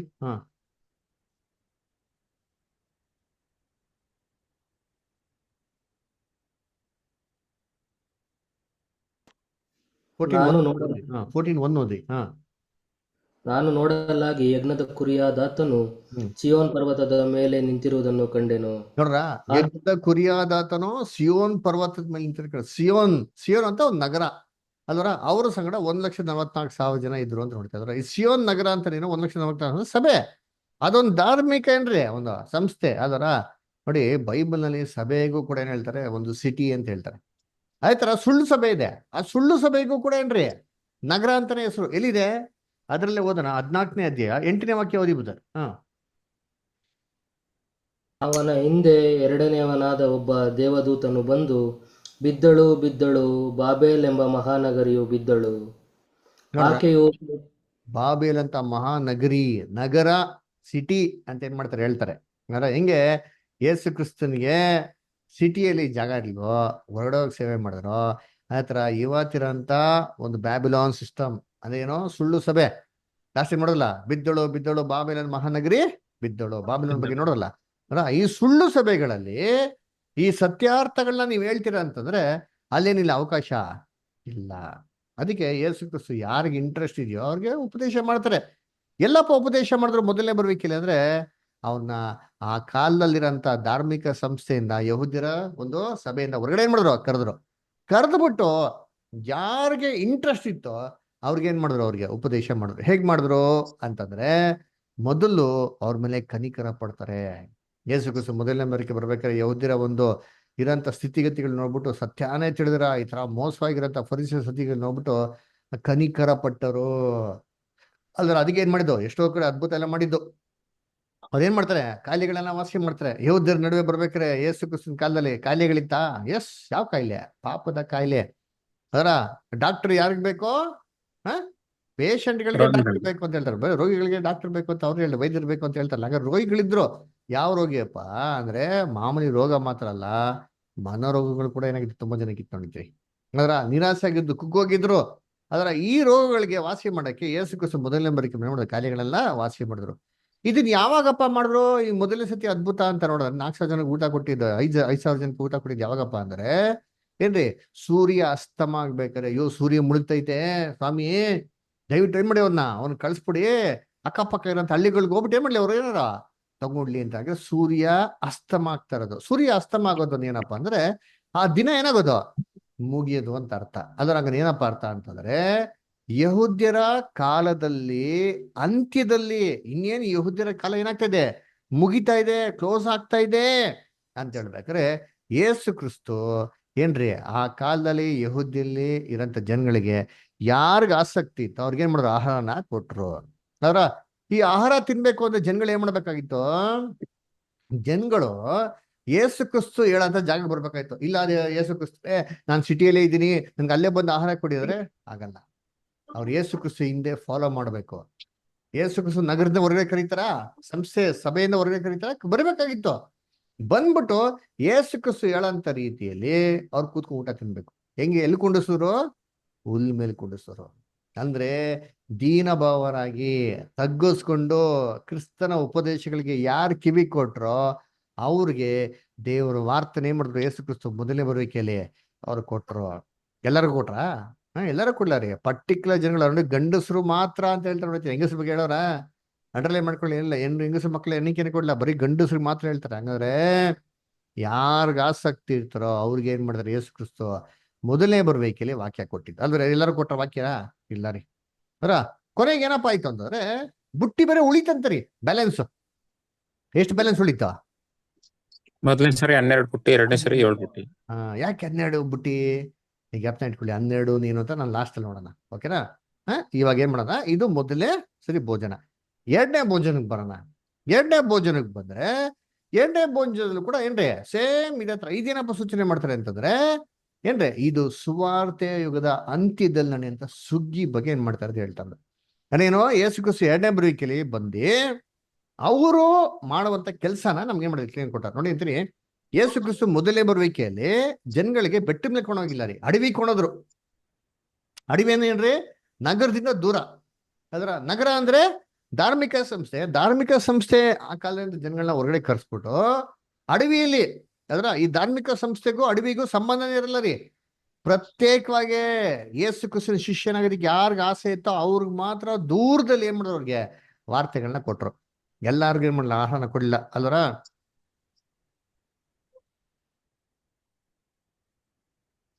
ಸಾರಿ, ಅದೇ ರೀತಿ ಯೇಸು ಕ್ರಿಸ್ತು ಎರಡನೇ ಬರುವಿಕೆಯಲ್ಲಿ ಏನ್ರಿ ಎಲ್ಲ ಆಹಾರ ಕೊಡ್ತಾ ಇದ್ರೆ ನಾವ್ ಎರಡನೇ ಸತಿ ನೋಡ್ಬೇಕು. ಏನ್ ನೋಡಿದ್ರೆ ಎಲ್ಲಂತ ಯೇಸು ಕ್ರಿಸ್ತು ಬಂದಿದ್ದ ಬೆಟ್ಟದ ಮೇಲೆ. ಅಬ್ಸರ್ವ್ ಮಾಡಿದ್ರ ಯೇಸು ಕ್ರಿಸ್ತು ಎಲ್ಲಂತ ಬಂದಿದ್ದ ಬೆಟ್ಟದ ಮೇಲೆ. ಬೆಟ್ಟ. ಹಂಗ್ರಿ ನೀವೇ ಹೇಳ್ರಿ, ಯೇಸು ಕ್ರಿಸ್ತು ಎರಡನೇ ಬರುವಿಕೆಯಲ್ಲಿ ಯಾವಾಗ ಬರ್ತಾರೆ ಹೇಳ್ರಿ? ಯೇಸು ಕ್ರಿಸ್ತನ ಎರಡನೇ ಬರುವಿಕೆ ಯಾವಾಗ? 1874. 74 ಅಲ್ಲಿ ಆಗ್ತದ ಏನ ಆಗಿದೆ, ಪ್ರತ್ಯಕ್ಷತೆ ಹೇಳಿದ್ದೀವಿ. ಅದು ಹೇಳ್ರಿ ಧೈರ್ಯವಾಗಿ, ಯಾಕೆ ಎದುರ್ತೀರಾ? ಅದಕ್ಕೆ ಕೇಳ್ತಾರೆ, ನೀವು ನೋಡೋಣ ಏನು ಉತ್ತರ ಕೊಡ್ತೀರಾ ಅಂತ. 1874ನೇ ಇಸ್ವಿಲಿ ಯೇಸು ಕ್ರಿಸ್ತು ಬಂದ್ರೋ ಇಲ್ವಾ? ಧೈರ್ಯವಾಗಿ ಹೇಳ್ರಿ, ಅದಕ್ಕೆ ಡೌಟ್. ಇವಾಗ ಇರಾನ್ ಮೇಲೆ ಅಮೇರಿಕನ್ ದಾಳಿಗೆ ಬಿಡ್ತಿರೋದು ಯಾರು? ಯಾರು ಬಿಡ್ತಾರ ದಾಳಿಗೆ? ಅಮೆರಿಕ. ಅಯ್ಯೋಯ್ಯೋ, ಅಮೇರಿಕ ಅಲ್ಲ, ಪರಲೋಕದ ದೇವ್ರು. ಗೊತ್ತಾ ನಿಮ್ಗೆ? ವಾಕ್ಯ ಇದೆ, ನೋಡಿಸ್ತೀನಿ ನಿಮ್ಗೆ. ಸ್ಟಾಪ್ ಮಾಡೋದು ನೋಡಿ ಯುದ್ಧ. ನಿನ್ನೆ ಸ್ಟಾಪ್ ಆಗಿದೆ ಯುದ್ಧ, ಗೊತ್ತಾ ನಿಮ್ಗೆ? ಹೋಗ್ಲಿ, ದಾಳಿ ಮಾಡಕ್ಕೆ ಸಿದ್ಧವಾಗ್ತಾರರು ನಿನ್ನೆ ಸ್ಟಾಪ್ ಮಾಡ್ಸವ್ರೆ. ಯಾರು ಗೊತ್ತಾ ಸ್ಟಾಪ್ ಮಾಡಿಸಿರೋದು? ದೇವರೇ ಸ್ಟಾಪ್ ಮಾಡ್ಸವ್ರೆ. ಯಾಕೆ? ಗೋಪಾಲ ಬ್ರದರ್ ಇದ್ದಾರೆ, ಸೈಮನ್ ಸುಸಾಲಿಕರ್ ಇದ್ದಾರೆ, ರಾಜೇಂದ್ರ ಗೌಡ ಬದರ್ ಇದ್ದಾರೆ, ಜೋಸಫ್ ಬದರ್ ಇದ್ದಾರೆ. ಇವರೆಲ್ಲ ಪಾಠ ಕೇಳ್ತಾ ಇದಾರಪ್ಪ. ಇವರೆಲ್ಲ ನನ್ನ ಮಗನ ಹತ್ರಕ್ಕೆ ಏನ್ ಮಾಡ್ಬೇಕು? ಮಗನ ಸಂಗಡ ಮಗನ ಮುಖಾಂತರ ಒಡಂಬಡಿಕೆ ಮಾಡ್ಕೊಬೇಕು ಅಂತ ಅನ್ಬಿಟ್ಟು ನಿಮಗೋಸ್ಕರ ದೇವ್ರ ಕೃಪೆ ನೋಡಿಸಿ ಯುದ್ಧನ ಸ್ಟಾಪ್ ಮಾಡವ್ರೆ. ಹಂಗ್ರೆ ಯೇಸು ಕ್ರಿಸ್ತ ಎರಡನೇ ಬರಿಕೆಯಲ್ಲಿ ಬಂದವ್ರ ಅಂದ್ರೆ ಎಸ್ ಬಂದವ್ರೆ. ಬಂದ್ ಎಲ್ಲಿದ್ದಾರೆ ಇವತ್ತು? ಎಲ್ಲಿ ನಿಂತಿದ್ದಾರೆ? ಅಲ್ಲಿ ಯೇಸು ಕ್ರಿಸ್ತ ಊಟ ಕೊಡ್ಬೇಕಾರೆ ಎಲ್ಲಿ ನಿಂತಿದ್ರಂತೆ? ಹುಲ್ ಮೇಲೆ ನಿಂತಿದ್ರ? ಎಲ್ಲಿ ನಿಂತಿದ್ರ? ಬೆಟ್ಟದ ಮೇಲೆ. ಬೆಟ್ಟದ ಮೇಲೆ. Very good. ಬೆಟ್ಟ ಅಂದ್ರೆ ಬೈಬಲ್ ಅರ್ಥ ಏನ್ ಹೇಳ್ರಿ ನೋಡೋಣ. ಬೆಟ್ಟ ಅಂದ್ರೆ ಬೈಬಲ್ ಅರ್ಥ ಏನು? ಕ್ರಿಸ್ತನ ರಾಜ್ಯ. ಹಾ, ವೆರಿ ಗುಡ್. ರಾಜ್ಯ. ದಾನಿಯೇಲ 2ನೇ ಅಧ್ಯಾಯದಲ್ಲಿ ನೋಡ್ತಿರಲ್ಲ, ಆ ಬಂಡೆ, ಆ ಗುಂಡ್ಕಲ್ ಬಂಡೆ ಐತಲ್ಲ, ಆ ಬಂಡೆ ಬಂದ್ಬಿಟ್ಟು ಏನ್ ಮಾಡ್ತು? ಆ ಶಿಲೆಗೆ ಅಪ್ಪಳಿಸ್ತು. ಅಪ್ಪಳಿಸಿದ್ಮೇಲೆ ಎಲ್ಲ ಪುಡಿ ಪುಡಿ ಮಾಡ್ತು. ಆ ಬಂಡೆ ಕಲ್ ಏನಾಯ್ತು? ದೊಡ್ಡದಾಗಿ ಹಂಗೆ ಬೆಳಿತಾ ಬಂತು. ಬೆಳೆದೇನಾಯ್ತದು? ಬೆಳೆದೇನಾಯ್ತು? ಬಂಡೆ ಕಲ್ಲು ದೊಡ್ಡ ಶಿಲೆಯಾಗಿ ಆಯ್ತು. ಶಿಲೆ ಆಯ್ತಾ? ಯಾವ ಸ್ಕೂಲ್ ಓದಿದ್ದೆ? ಆ ಬಂಡೆ ಏನಾಯ್ತು? ಬೆಳೆದೆ. ಹಾ, ನೋಡ್ರ ಪಾಠ ಎಷ್ಟು ಕೇಳ್ತಾ ಇದ್ದೀರಾ? ಹಿಂಗೆ ಕೇಳೋದು. ಬೈಬಲ್ನ ಕ್ಲಾಸ್ ಯೂಟ್ಯೂಬ್ ರೆಕಾರ್ಡಿಂಗ್ ಏನಕ್ಕೆ ಹಾಕೋದು ಹೇಳಿ? ನಾನು ಕ್ವಶನ್ ಪೇಪರ್ ಜೊತೆಗೆ ಆನ್ಸರ್ ಪೇಪರ್ ನಿಮ್ಗೆ ಕೊಡ್ತಾ ಇದ್ದೀನಿ. ನೀವು ಅದನ್ನೇ ಓದಲ್ಲ ಅಂದ್ರೆ ಹಿಂಗೆ? ದಾನಿಯೇಲ 2ನೇ ಅಧ್ಯಾಯ ಓದ್ರಿ ಇದ್ರಿ. ದಾನಿಯೇಲ 2 ಪ್ರತಿ ಒಂದು ಕ್ಲಾಸ್ಗೆ ನೋಟ್ಸ್ ಬರ್ಕೊಂತ ಇದ್ದೀರಾ ಇಲ್ಲ? ದಾನಿಯೇಲ 2 35 ಓದಿ. ಅಪ್ಪಳಿಸ್. ನೆಕ್ಸ್ಟ್ ಏನಾಯ್ತು? ಮುಂದಕ್ಕೆ ಓದಿ, ಅದು ಓದ್ಬೇಕಲ್ವಾ? ದಾನಿಯೇಲ 2:35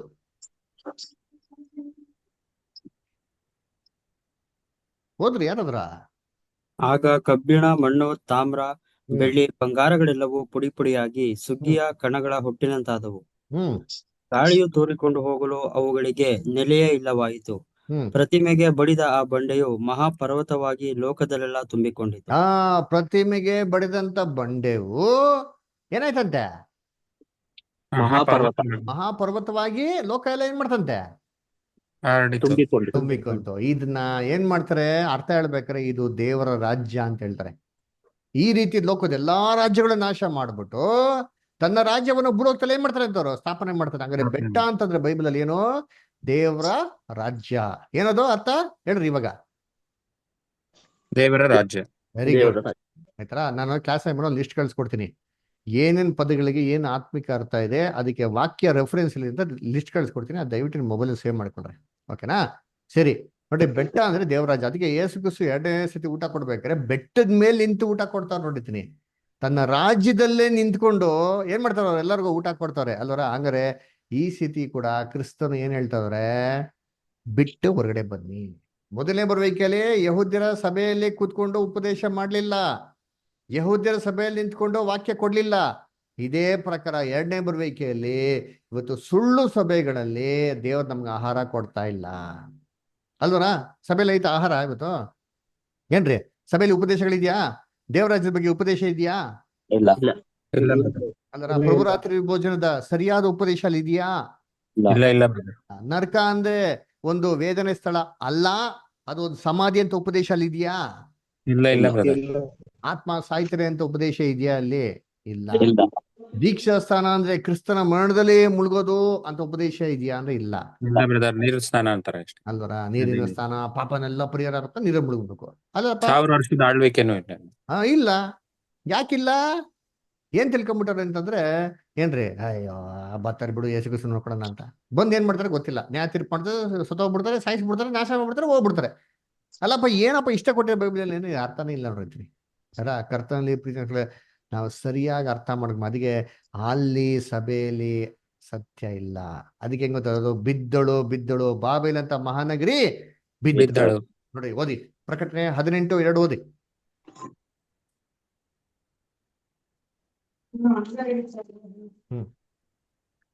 ಓದ್ರಿ ರೆವಲ್ಯೂಷನ್ 18 ಓದಿ. ಅವನು ಗಟ್ಟಿಯಾದ ಶಬ್ದದಿಂದ ಅವನು ಗಟ್ಟಿಯಾದ ಶಬ್ದದಿಂದ ಕೂಗುತ್ತಾ, ಬಿದ್ದಳು ಬಿದ್ದಳು, ಬಾಬೆಲ್ ಎಂಬ ಮಹಾನಗರಿಯು ಬಿದ್ದಳು, ಹ್ಮ್ ದೆವ್ವಗಳ ವಾಸಸ್ಥಾನವು, ಹ್ಮ್ ಅಶುದ್ಧಾತ್ಮಗಳ ಆಶ್ರಯವು, ಹ್ಮ್ ಅಪವಿತ್ರವಾಗಿಯೂ ಅಸಹ್ಯವಾಗಿಯೂ ಇರುವ ಸಕಲ ವಿಧವಾದ ಹ್ಮ್ ಪಕ್ಷಿಗಳ ಆಶ್ರಯವೂ ಆದಳು. ನೋಡ್ರ, ಬಿದ್ದಳು ಬಿದ್ದಳು ಬಾಬಿಲೋನ್ ಮಹಾನಗರಿ ಬಿದ್ದಳು, ಎಲ್ಲಾ ಸಭೆ ದೇವ್ರ ದೃಷ್ಟಿಯಲ್ಲಿ ಬಿದ್ದೋಯ್ತ್ರಿ. ಯಾಕಂದ್ರೆ ಎಲ್ಲಾ ಅಶುದ್ಧ ಆತ್ಮಗಳಿಗೆ ಆಶ್ರಯ ಆಗೋಯ್ತು, ಪವಿತ್ರ ಆತ್ಮಗೆ ಆಶ್ರಯನೇ ಅಲ್ಲ ರೀ. ಅದರ ಕೈ ಮೇಟಿದ್ರೆ ದೆವ್ವ ಬಿದ್ದೋಗ್ಬಿಡ್ಬೇಕು, ಅದು ಪವಿತ್ರ ಆತ್ಮ ಅಲ್ಲೇ. ಏಸು ಕ್ರಿಸ್ತು ಕೈ ಇಟ್ರು ಯಾರು ಬೀಳಿಲ್ವೇ, ಬಿದ್ದವರೆಲ್ಲ ಎದ್ದು ನಿಂತ್ಕೊಂಡ್ಬಿಟ್ರಲ್ಲ. ಅಪೋಸ್ಟ್ಲು ಪೌಲು ಇವಾಗೆಲ್ಲ ಬರೀ ಬೀಳಿಸ್ತಾರೆ ಬ್ರದರ್. ಬೀಳಿಸ್ತಾರೆ, ಅಪೋಸ್ಟ್ಲು ಏಸು ಕ್ರಿಸ್ತನೆಲ್ಲ ಎಬ್ಬಿಸ್ತಾರೆ. ಎಂತ ಪವಿತ್ರ ಆತ್ಮ ಇದು, ಅದಕ್ಕೆ ನೋಡ್ಬೇಕು, ಅಶುದ್ಧ ಆತ್ಮ. ಎಲ್ಲ ಅಪವಿತ್ರವಾದಂತ ಅಶುದ್ಧ ಆತ್ಮಗಳಿಗೆ ಆಶ್ರಯ ಆಗಿದೆ ಅಂತ ಅಂದ್ಬಿಟ್ರು ನೋಡಿಂತೀನಿ. ಅಲ್ದ್ರ ಅದಕ್ಕೆ ದೇವರಿಗೆ ಅಂತ ಹೇಳ್ತಾರೆ, ಊಟ ಬೇಕಾ, ರೊಟ್ಟಿ ಬೇಕಾ, ದೇವರ ವಾಕ್ಯ ಬೇಕಾ, ಮೀನ್ ಬೇಕಾ. ನೋಡಿ ಬರೀ ರೊಟ್ಟಿ ಕೊಡ್ತಾ ಇಲ್ಲ ರೀ, ಬರೀ ಏನ್ರಿ ಡೈಲ್ಯೂಟ್ ಫುಡ್ ಅಲ್ಲ, ಮಾಂಸ ಕೂಡ ಕೊಡ್ತಾರೆ. ಮಾಂಸ ಬೇಕಾ, ಗಟ್ಟಿಯಾದ ಆಹಾರ ಬೇಕಾ, ಬಾ ಹೊರಗಡೆ ಬನ್ಬಾ, ಬಾ. ಎಲ್ಲಿಂದ ಹೊರಗಡೆ ಬಾ? ಬ್ಯಾಬಿಲೋನ್ ಸುಳ್ಳು ಸಭೆಗಳಿಂದ ಹೊರಗಡೆ ಬಾ ಅಂತ ಹೇಳ್ತಾರೆ. ಎಲ್ಲಿದೆ? ಪ್ರಕಟಣೆ 17:5. ಓದ್ರಿ.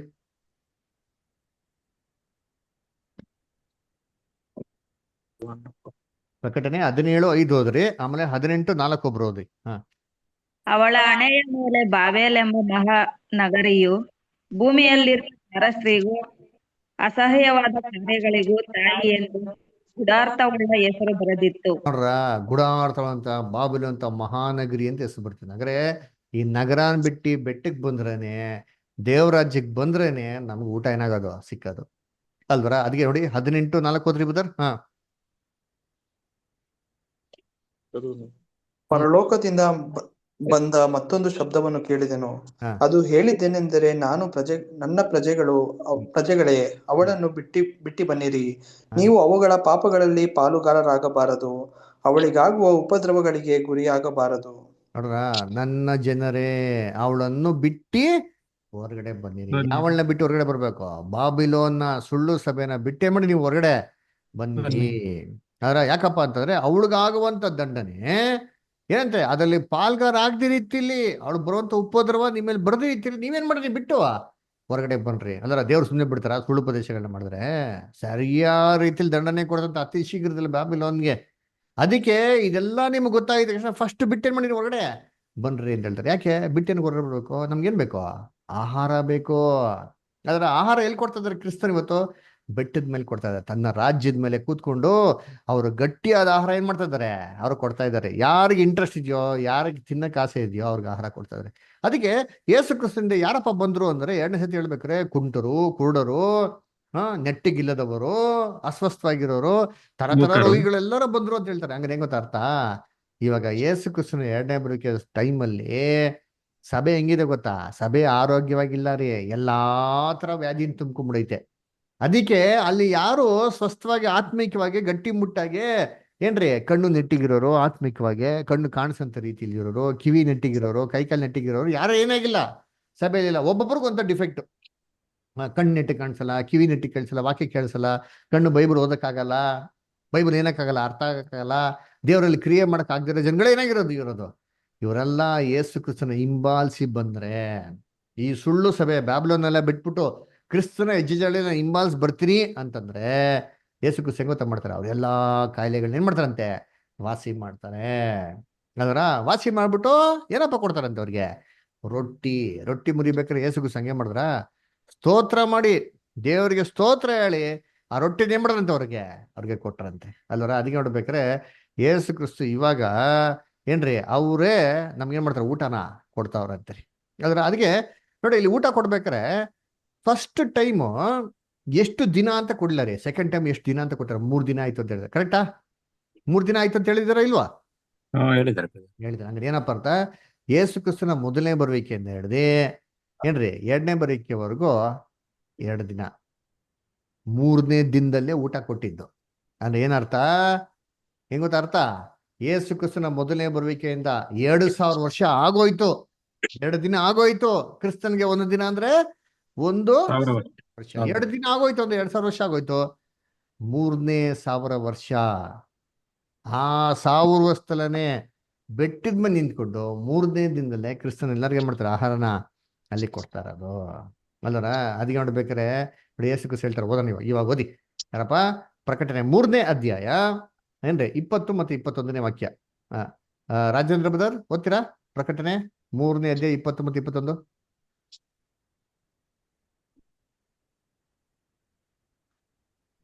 ಸರಿ, ಓದಿ. ಸೈಮನ್ ಬ್ರದರ್ ಓದ್ತೀರಾ?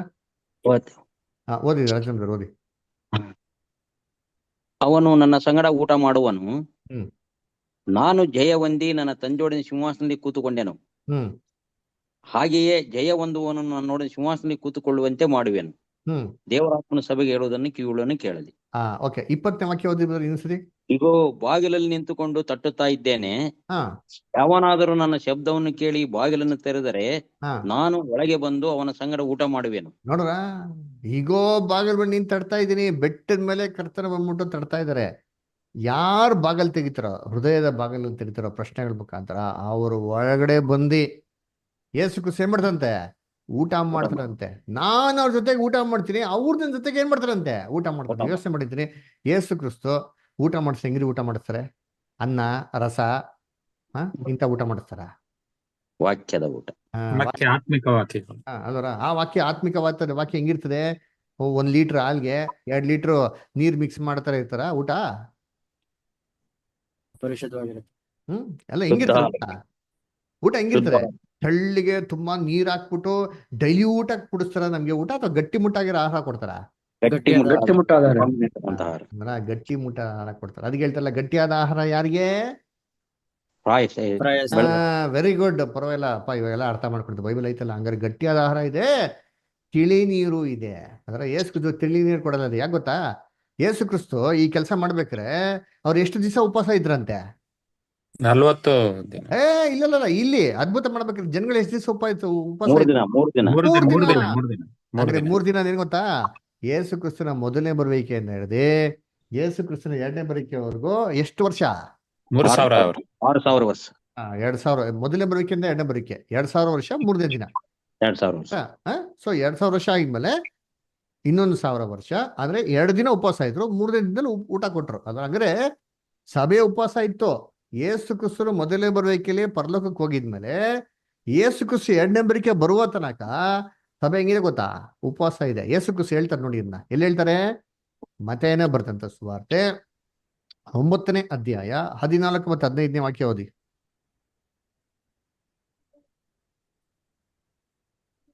ತರುವಾಯ ಅವರು ಉಳಿದ ಶಿಷ್ಯರ ಬಳಿಗೆ ಬಂದು ಅವರ ಸುತ್ತಲೂ ಜನರ ದೊಡ್ಡ ಗುಂಪು ಇರುವುದನ್ನು, ಅವರ ಸಂಗಡ ಶಾಸ್ತ್ರಿಗಳು ತರ್ಕ ಮಾಡುವುದನ್ನು ಕಂಡರು.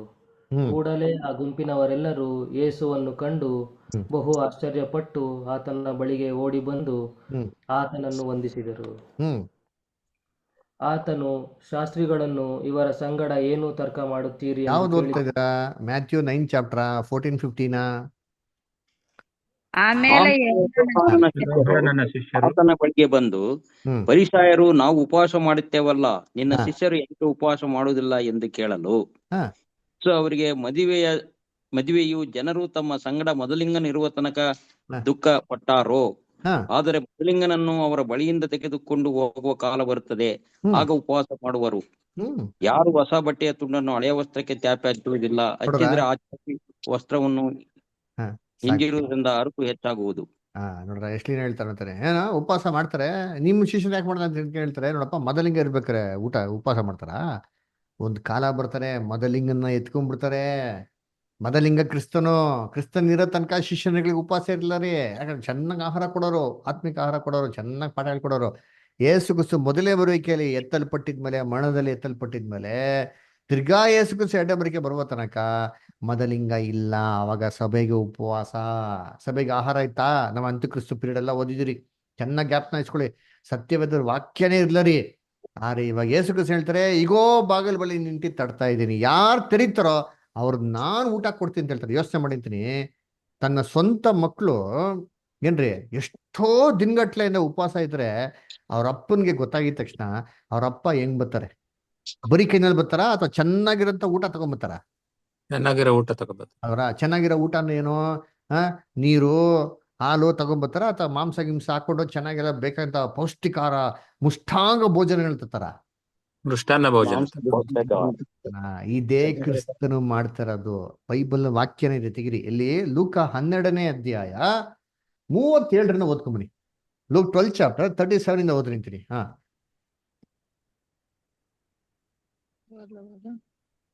ಓದ್ರಿ. ಯಜಮಾನನು ಬಂದು ಯಾವ ಯಾವ ಆಳುಗಳು ಎಚ್ಚರವಾಗಿರುವುದನ್ನು ಕಂಡುಕೊಳ್ಳುವನೋ ಆ ಆಳುಗಳೇ ಧನ್ಯರು. ನೋಡ್ರ, ಆ ಆಳುಗಳೇ ಆತನೇ ನಡುಕಟ್ಟುಕೊಂಡು ಅವರನ್ನು ಊಟಕ್ಕೆ ಕೂಡ್ರಿಸಿ ಹತ್ತಿರಕ್ಕೆ ಬಂದು ಅವರಿಗೆ ಸೇವೆ ಮಾಡುವನು ಎಂದು ನಿಮಗೆ ಸತ್ಯವಾಗಿ ನೋಡ್ರ, ಹೇಳುತ್ತೇನೆ. ಯೇಸು ಕ್ರಿಸ್ತ ಏನ್ ಮಾಡ್ತಾನೆ, ಯಜಮಾನ ಏನ್ ಮಾಡ್ತಾರಂತೆ, ಯಾವ ಆಳುಗಳು ಎಚ್ಚರಿಕೆ ಇರೋದ್ ನೋಡ್ತಾರೋ ಯಜಮಾನನೇ ಆ ಆಳುಗಳಿಗೆ ತನ್ನ ಕಚ್ಚೆ ಕಟ್ಕೊಂಡು ಊಟಕ್ಕೆ ಕುಣಿಸಿ ಊಟ ಏನ್ ಮಾಡ್ತಾರಂತೆ, ಕೊಡ್ತಾರಂತೆ. ಅಲ್ಲ, ಹೆಂಗ್ ಊಟ ಕೊಡ್ತಾರೆ, ಹೊತ್ತಿಗೆ ಸರಿಯಾಗಿ ಏನ್ ಮಾಡ್ತಾರಂತೆ, ಊಟ ಕೊಡ್ತಾರಂತೆ. ನೋಡ್ರ, ಸುಮ್ಮನೆ ಕಾಂಜಿ ಪಿಂಜಿ ಊಟ ಕೊಡಲ್ಲ ರೀ, ಅದರ ಹೊತ್ತಿಗೆ ಸರಿಯಾಗಿ ಏನ್ ಮಾಡ್ತಾರೆ, ಊಟ ಕೊಡ್ತಾರಂತಾರೆ. ಇದು ನಮ್ಮ ಯಜಮಾನ ಮಾಡಂತ ಕೆಲಸ ರೀ. ನಾವೆಲ್ಲ ವಾಚ್ಮನ್ ತರ ಯೇಸು ಕ್ರಿಸ್ತನ ಎಡಬರಿಕೆಗೆ ಕಾಯ್ಕೊಂಡು ಕೂತಿದ್ದೆ ಅಂತಂದ್ರೆ, ನಾವು ಎಚ್ಚರಿಕೆಯಾಗಿದ್ರೆ ಯೇಸು ಕ್ರಿಸ್ತ ಬಂದು ಆಲ್ರೆಡಿ ಏನ್ ಮಾಡ್ತಾವ್ರೆ, ನಮ್ಮನ್ನ ಎಚ್ಚರಿಕೆಯಾಗಿರೋದು ನೋಡ್ಬಿಟ್ಟು, ಆಸಕ್ತಿ ನೋಡ್ಬಿಟ್ಟು ನಮಗೆ ಕೂತ್ಕೊಂಡು ಗಟ್ಟಿಯಾದ ಆಹಾರಗಳನ್ನ ಏನ್ ಮಾಡ್ತಾವ್ರೆ, ಕೊಡ್ತಾವ್ರೆ. ಎಂತ ಆಹಾರ? ಗಟ್ಟಿಯಾದ ಆಹಾರ. ಎಲ್ಲಿದೆ? ಮ್ಯಾಥ್ಯೂ 24:45 ಓದಿ. ಹೆಂಗ್ ಕೊಡ್ತಂತೆ ಗಟ್ಟಿಯಾದ ಆಹಾರ? Matthew 24:45.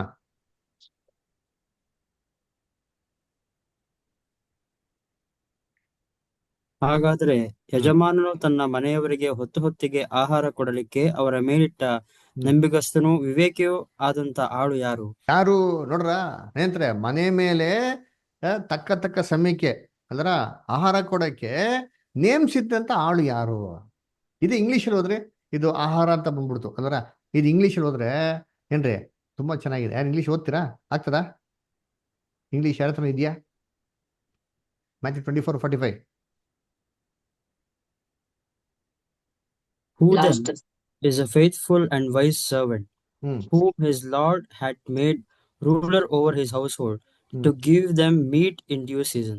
Meet underline to give them food ಅಂತ ಹಾಕಿಲ್ಲ. ಮೀಟ್ ಅಂದ್ರೆ ಏನ್ರಿ? ಮಾಂಸ.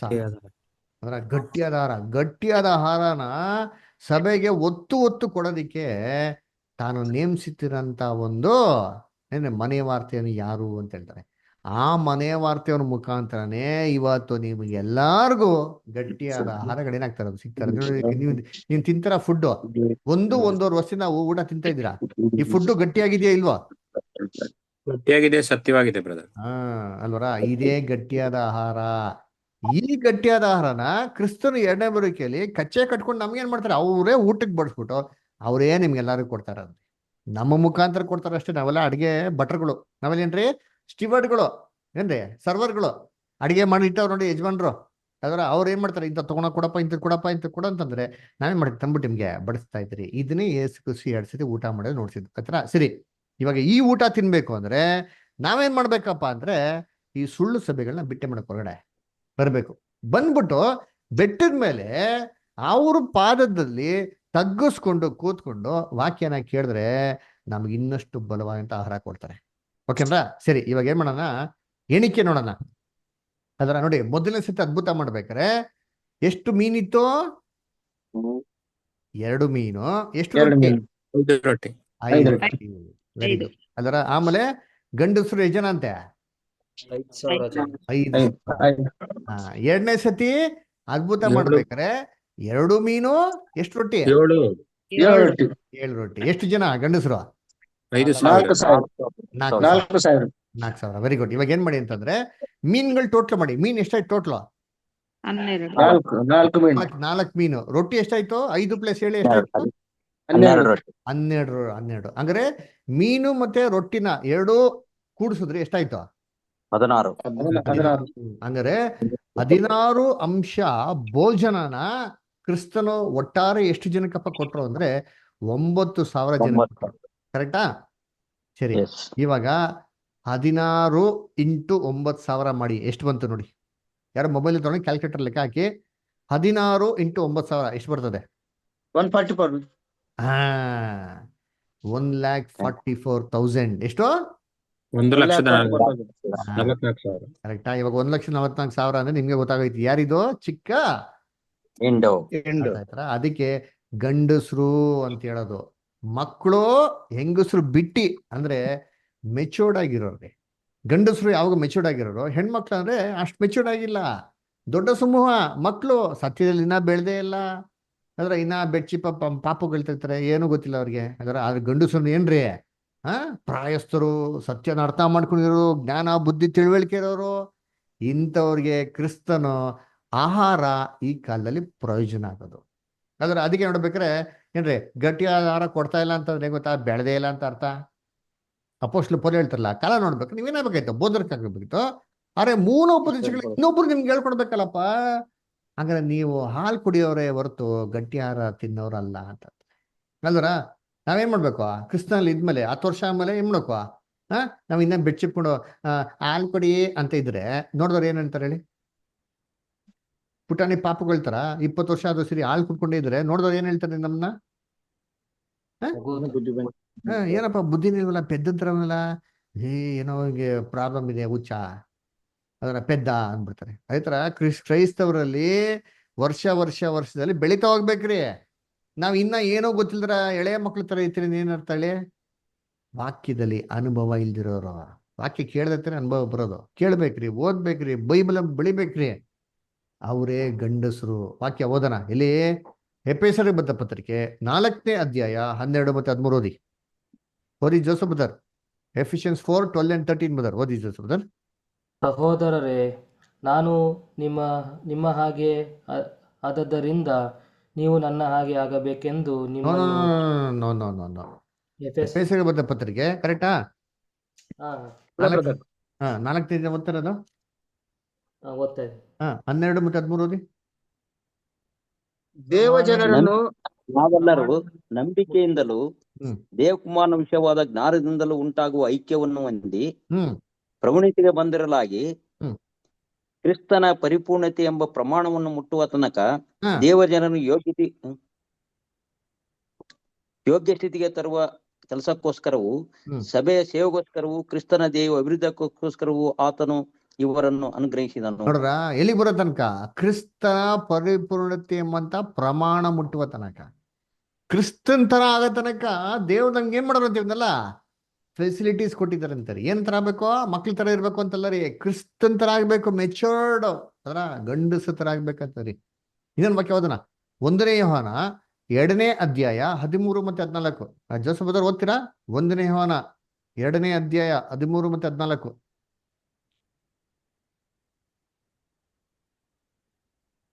First John 2nd chapter 13 and 14 brother. ತಂದೆಗಳೇ, ಆದಿಯಿಂದಿರುವಾತನನ್ನು ನೀವು ಬಲ್ಲವರಾಗಿರುವುದರಿಂದ ನಿಮಗೆ ಬರೆಯುತ್ತೇನೆ. ಯೌವನಸ್ಥರೇ, ನೀವು ಕೆಡುಕರನ್ನು ಜಯಿಸುವುದರಿಂದ ನಿಮಗೆ ಬರೆಯುತ್ತೇನೆ. ಮಕ್ಕಳಿರ, ನೀವು ತಂದೆಯನ್ನು ಬಲ್ಲವನಾಗಿರುವುದರಿಂದ ನಿಮಗೆ ಬರೆಯುತ್ತೇನೆ. ತಂದೆಗಳೇ, ಆದಿಯಿಂದಿರುವಾತನು ನೀವು ಬಲ್ಲವರಾಗಿರುವುದರಿಂದ ನಿಮಗೆ ಬರೆಯುತ್ತಿದ್ದೇನೆ. ಯೌವನಸ್ಥರೇ, ನೀವು ಶಕ್ತರಾಗಿರುವುದರಿಂದಲೂ ದೇವರ ವಾಕ್ಯವು ನಿಮ್ಮಲ್ಲಿ ನೆಲೆಗೊಂಡಿಂದಲೂ ನೀವು ಕೆಡುಕರನ್ನು ಜಯಿಸುವುದರಿಂದಲೂ ನಿಮಗೆ ಬರೆದಿದ್ದೇನೆ. ನೋಡ್ರ, ಯೌವನಸ್ಥರೇ ನೀವು ಕೆಡುಕರನ್ನು ಜಯಿಸಿದ್ದೀರಾ. ಯಾಕಂದ್ರೆ ದೇವರ ವಾಕ್ಯ ಏನಾಗಿದೆ ನಿಮ್ಮಲ್ಲಿ ನೆಲೆಗೊಂಡಿದ್ದೆ. ನೋಡ್ರಿ, ಅದನ್ನ ಕೆಡುಕನ್ ಜಯಿಸಿದ್ರೆ ನನಗೆ ಯೌವನಸ್ಥರು ಗಂಡಸರಿ. ಅದರ ಈ ತರ ಬಲವಾಗಿ ಸತ್ಯದಲ್ಲಿ ಬೆಳೆಯೋರೆ ಗಂಡಸರು. ಹೆಣ್ಮಕ್ಳು ಮತ್ತೆ ಮಕ್ಕಳು ಅಂತಂದ್ರೆ ದೊಡ್ಡ ಸುಮಾರಿ ಮೆಚುರಿಟಿ ಇಲ್ಲ, ಬೆಳೆದಿಲ್ಲ ಅಲ್ರ. ಅದಕ್ಕೆ ಇವರು ಸಿಂಹಾಸನ ಮುಂದೆ ಏನಾಗಿದ್ದಾರೆ ಇದೇ ಹೊರತು ಕ್ರಿಸ್ತನೊಂದಿಗೆ ಸಿಂಹಾಸನ ಕೂತ್ಕೊಂಡು ಏನ್ ಮಾಡ್ತಾರೆ ಅಲ್ಲಿ ಆಳ್ವಿಕೆ ಮಾಡ್ತಲ್ಲ. ಅರ್ಥ ಆಯ್ತಾ? ಅದಕ್ಕೆ ನೋಡ್ಬೇಕು ನೋಡಿ ಹೆಂಗಿದೆ ಬೈಬಲ್ ಸತ್ಯ ಅರ್ಥ ಇಟ್ಟಾರೆ. ಇನ್ನ ಲಾಸ್ಟ್ ಅಲ್ಲಿ ನೋಡಿ ಬ್ಯೂಟಿಫುಲ್ ಪಾಯಿಂಟ್ ಅಲ್ರ. ಏನಪ್ಪಾ ಅಂದ್ರೆ ಎಷ್ಟು ಬುಟ್ಟಿ ಉಳಿತು ಲಾಸ್ಟ್ ಅಲ್ಲಿ? ಮೊದಲನೇ ಸತಿಗೆ ಎಷ್ಟು ಉಳಿತು ಬುಟ್ಟಿ? ಎಷ್ಟು ಉಳಿತು? 12 ಬುಟ್ಟಿ. 2ನೇ ಸತಿಗೆ 7 ಬುಟ್ಟಿ. ಏನಕ್ಕಿದು 12? ಯೇಸು ಕ್ರಿಸ್ತು ಮೊದಲನೇ ಸತಿಗೆ ಎಷ್ಟು ಬುಟ್ಟಿ ಮುಖಾಂತರ, ಎಷ್ಟು ಜನಗಳ ಮುಖಾಂತರ ಆಹಾರ ಕೊಟ್ಟಿದ್ದು ಸಭೆಗೆ? 12 ಅಪೊಸ್ತಲರು. ನೋಡ್ರೆ ಎಷ್ಟು ಕ್ಲೀನ್ ಆಗಿದೆ. 2ನೇ ಬರುವಿಕೆಯಲ್ಲಿ ಯೇಸು ಕ್ರಿಸ್ತು 7 ಬುಟ್ಟಿಗಳ ಮುಖಾಂತರ ಇಡೀ ಲೋಕ ಜನಕ್ಕೆ ಸಭೆಗೆ ಆಹಾರ ಕೊಡ್ತಾ ಇದ್ದಾರೆ. 7 ಜನ ಅಂತಂದ್ರೆ ಪ್ರಕಟಣೆ ಪುಸ್ತಕದಲ್ಲಿ ಬರುವಂತ 7 ಸಭೆಗಳು, 7 ಸಭೆಗಿರಂತ 7 ದೂತರು. ಐತಾ ಇಲ್ಲ ಬೈಬಲ್ ಅಲ್ಲಿ 7 ಸಭೆಗಳು? ಐತಾ ಇಲ್ವಾ? ನಿಮ್ಗೆಲ್ಲ ಚೆನ್ನಾಗ್ ಗೊತ್ತು. ಅದು ಏನ್ರಿ ಎಫೆಸಸ್, ಸ್ಮಿರ್ನ, ಪರ್ಗಮಸ್, ಥೈತಿರಿಯ ಅದರ ಅವೆಲ್ಲ ಏನ್ರಿ ಲಿಟರಲ್ ಆಗಿರೋ ಸಭೆಗಳು. ಆ ಸಭೆಗಳು ಈ ಸ್ವಾರ್ಥಯುಗದಲ್ಲಿರೋಂಥ 7 ಸಭೆಯ ಭಾಗಕ್ಕೆ ಏನಾಗಿದೆ ಛಾಯಾಗಿದೆ. ಇದ್ರ ಬಗ್ಗೆ ನಮ್ಮ ಪಾಠ ಇದೆ, ಮುಂದಕ್ಕೆ ಹೋದೋಣ ದೇವ್ರ ಚಿತ್ತ ಇದ್ರೆ. ಅದರ ಆ ಒಂದೊಂದು ಸಭೆಯ ಕಾಲದಲ್ಲಿ ಒಬ್ಬೊಬ್ಬ ದೇವದೂತನ ಏನ್ ಮಾಡಿದ್ರು, ದೇವ್ರು ಕೊಟ್ಟಿದ್ರು. ಅಂದ್ರೆ ಒಬ್ಬೊಬ್ಬ ವ್ಯಕ್ತಿಗಳನ್ನ ದೇವದೂತನ ತರ ಉಪಯೋಗಿಸಿದ್ರು ಸಭೆಗೆ ಗಟ್ಟಿಯಾದ ಆಹಾರ ಕೊಡೋದಿಕ್ಕೆ. ಅಪೊಸ್ತಲ ಪೌಲು, ಯೋಹಾನ, Peter Waldo, John Wycliffe, Martin Luther ಇವನ್ನೆಲ್ಲ ಇಪ್ಪಕ್ಷಣೆ ಮಾಡಿದ ಆಹ್ವಾನ ಕೊಟ್ಟರು ಅದರ. ಈ ಥರ ಒಂದೊಂದು ಸಭೆಗಳಿಗೆ ಒಂದೊಂದು ದೂತಗಳಿದ್ದಾರೆ. ಇದೇ ಆ 7 ಬೆಟ್ಟಿನ ಸೂಚನೆ ಮಾಡೋದು. ಅರ್ಥ ಆಯ್ತಾ? ಅರ್ಥ ಆಯ್ತಾ? ಕರ್ತನಲ್ಲಿ ಅದಕ್ಕೆ ನೋಡ್ಬೇಕಾರೆ ಏನ್ರಿ ಬರುವಂತ ದಿನಗಳಲ್ಲಿ ನಾವು ಗಟ್ಟಿಯಾದ ಆಹಾರ ತಿನ್ಬೇಕು ಅಂತಂದ್ರೆ ನಾವೇನ್ ಮಾಡ್ಬೇಕು? ಸತ್ಯವನ್ನ ತಿಳ್ಕೋಬೇಕು. ಸತ್ಯವನ್ನ ತಿಳ್ಕೊಬೇಕು. ನೀವತ್ತು ಸತ್ಯವನ್ನ ತಿಳ್ಕೊಂಡಿದ್ದೀರಲ್ವಾ? ನೆಕ್ಸ್ಟ್ ಏನ್ ಮಾಡ್ಬೇಕು? ತಿಳ್ಕೊಂಡಿದ್ದೀರಾ, ನೆಕ್ಸ್ಟ್ ಏನ್ ಮಾಡ್ಬೇಕು? ಇನ್ನೂ ಹೆಚ್ಚು ಸತ್ಯ ಸತ್ಯ ತಿಳ್ಕೊಬೇಕು. Very good. ಆಮೇಲೆ ಸತ್ಯದ ಪ್ರಕಾರ ಏನ್ ಮಾಡ್ಬೇಕು? ನಾವು ನಡಿಬೇಕು. Very good. ಅಂದ್ರ ಸತ್ಯದ ಪ್ರಕಾರ ನಡಿಬೇಕು ಅಂತಂದ್ರೆ ಫಸ್ಟ್ ನಾವು ಎಲ್ಲಿ ಬಿಡ್ಬೇಕು? ನಾವು ಸತ್ಯನ ಎಲ್ಲಿ ಕೇಳಬೇಕು? ಸತ್ಯದ ಜೊತೆಗಿದ್ದವ್ರ ಜೊತೆ ಕೇಳಿದ್ರೆ ನಾವು ಬೆಳಿತೀರಿ.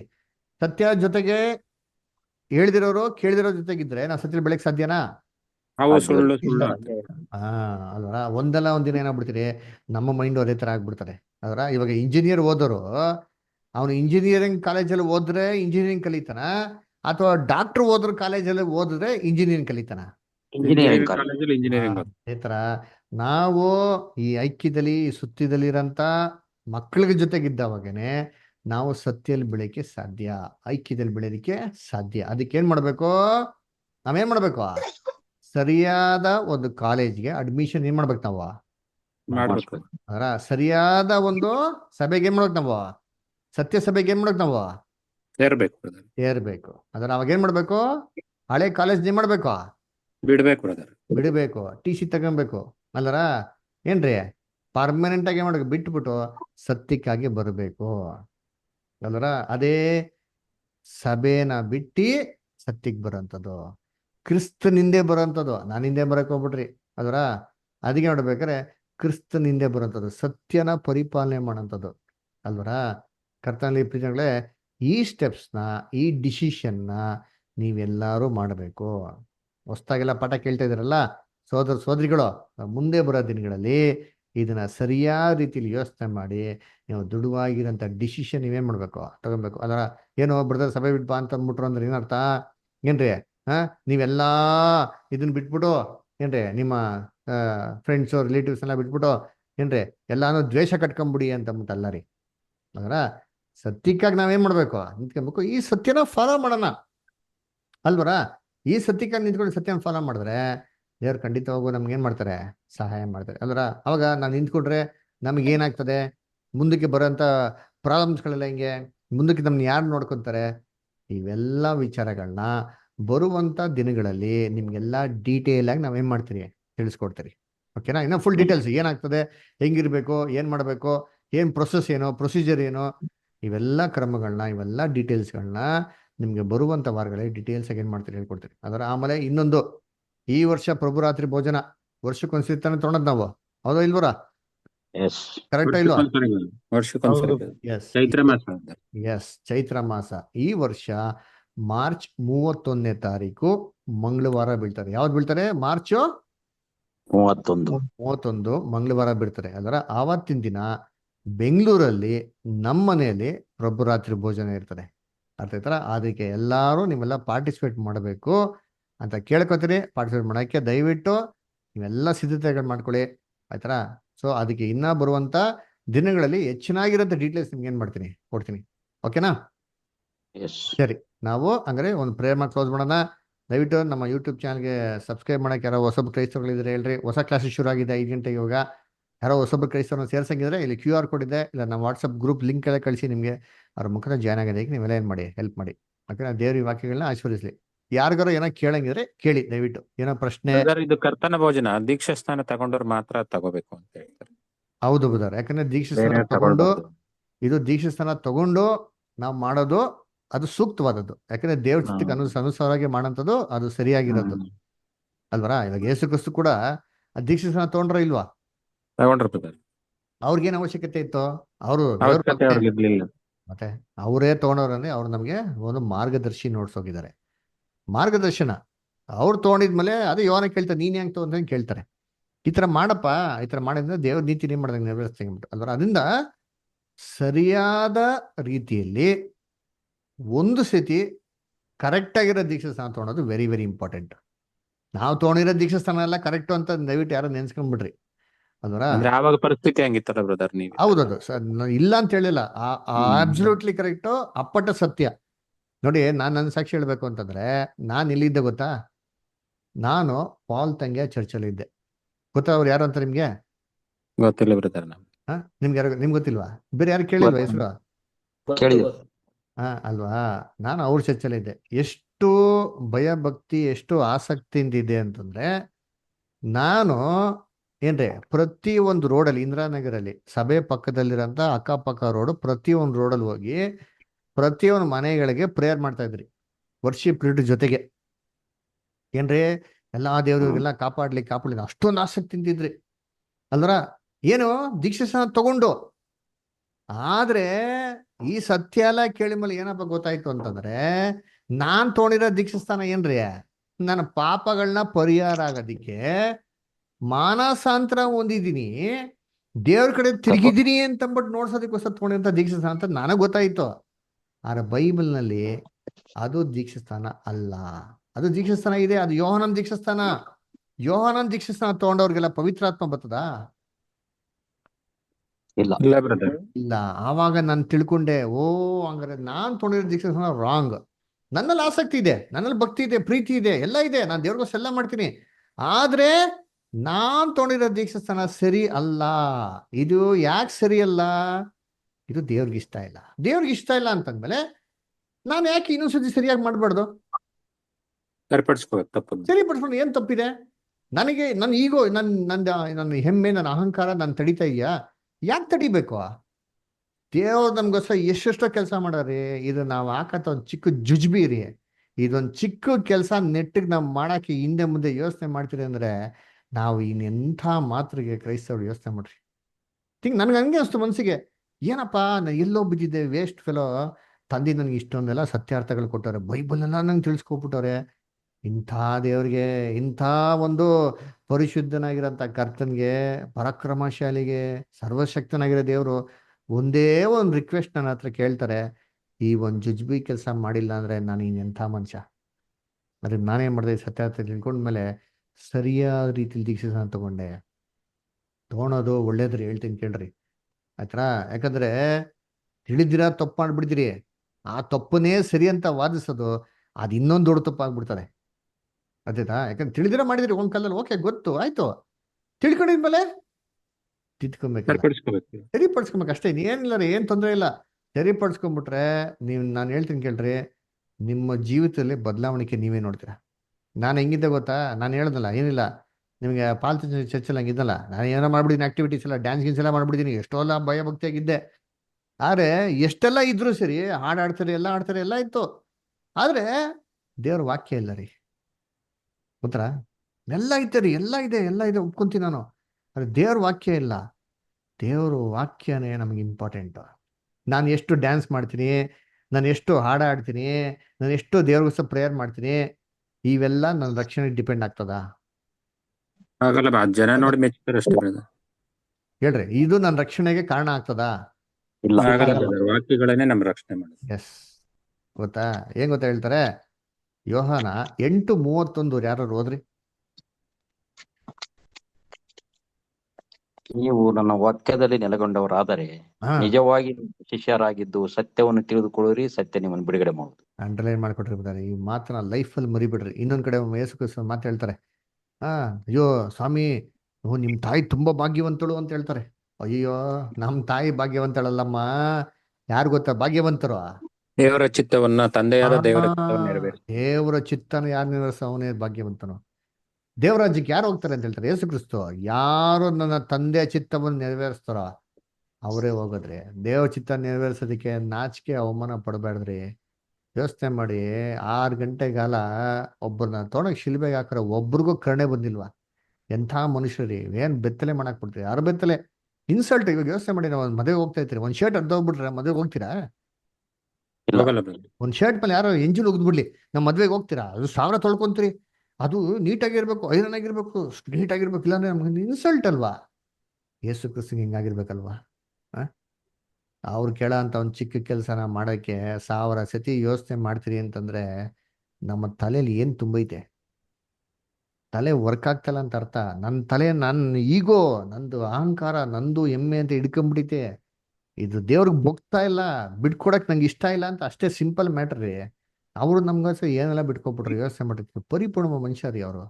ಸ್ವಲ್ಪ ಥಿಂಕ್ ಮಾಡಿ, ಪರಿಪೂರ್ಣ ಅಂತ ಮನುಷ್ಯನ ಮೈಂಡ್ ಹೆಂಗಿರ್ತಾರೆ ಯೋಚನೆ ಮಾಡಿದ್ದೀನಿ.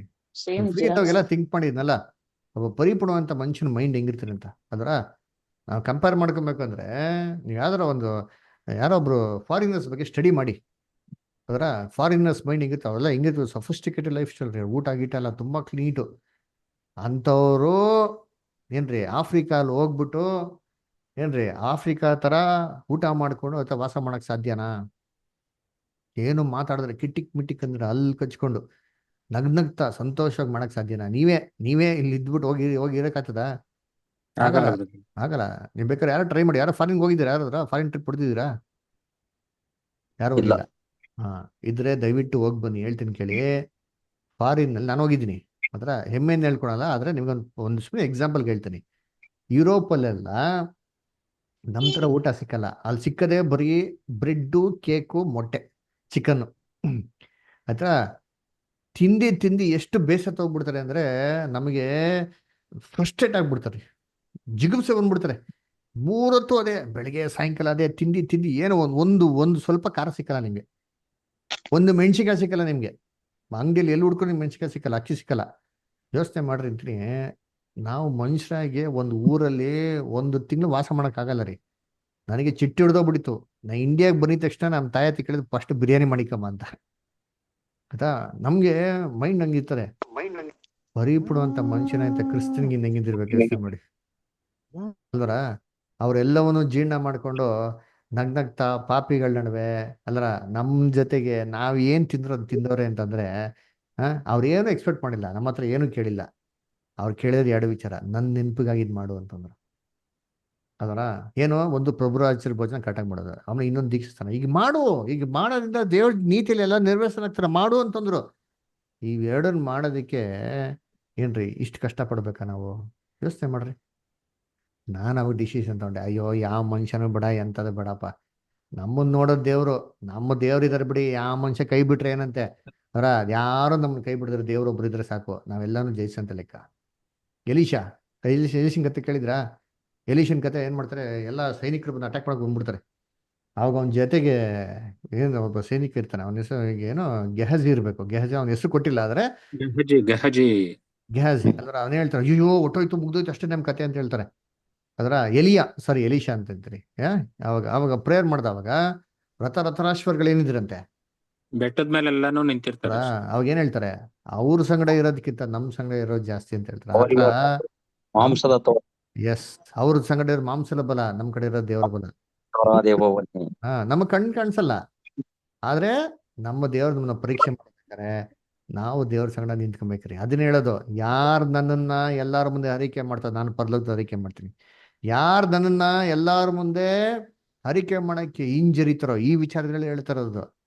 ಸತ್ಯವಾಕ್ಯಕ್ಕೆ ಬಂದವಾಗ ಯಾರು ಏನ್ ಬೇಕು ಹೇಳಿರಿ, ನಾನು ಸತ್ಯವಾಕ್ಯ ನಿಂತ್ಕೊಂತೀನಿ, ಯಾರನ್ನ ದೇವ್ರನ್ನ ಅರಿಕೆ ಮಾಡ್ತಾರೋ ದೇವ್ರು ಅವ್ರನ್ನ ಯಾವತ್ತೂ ಕೈ ಬಿಡಲ್ಲ.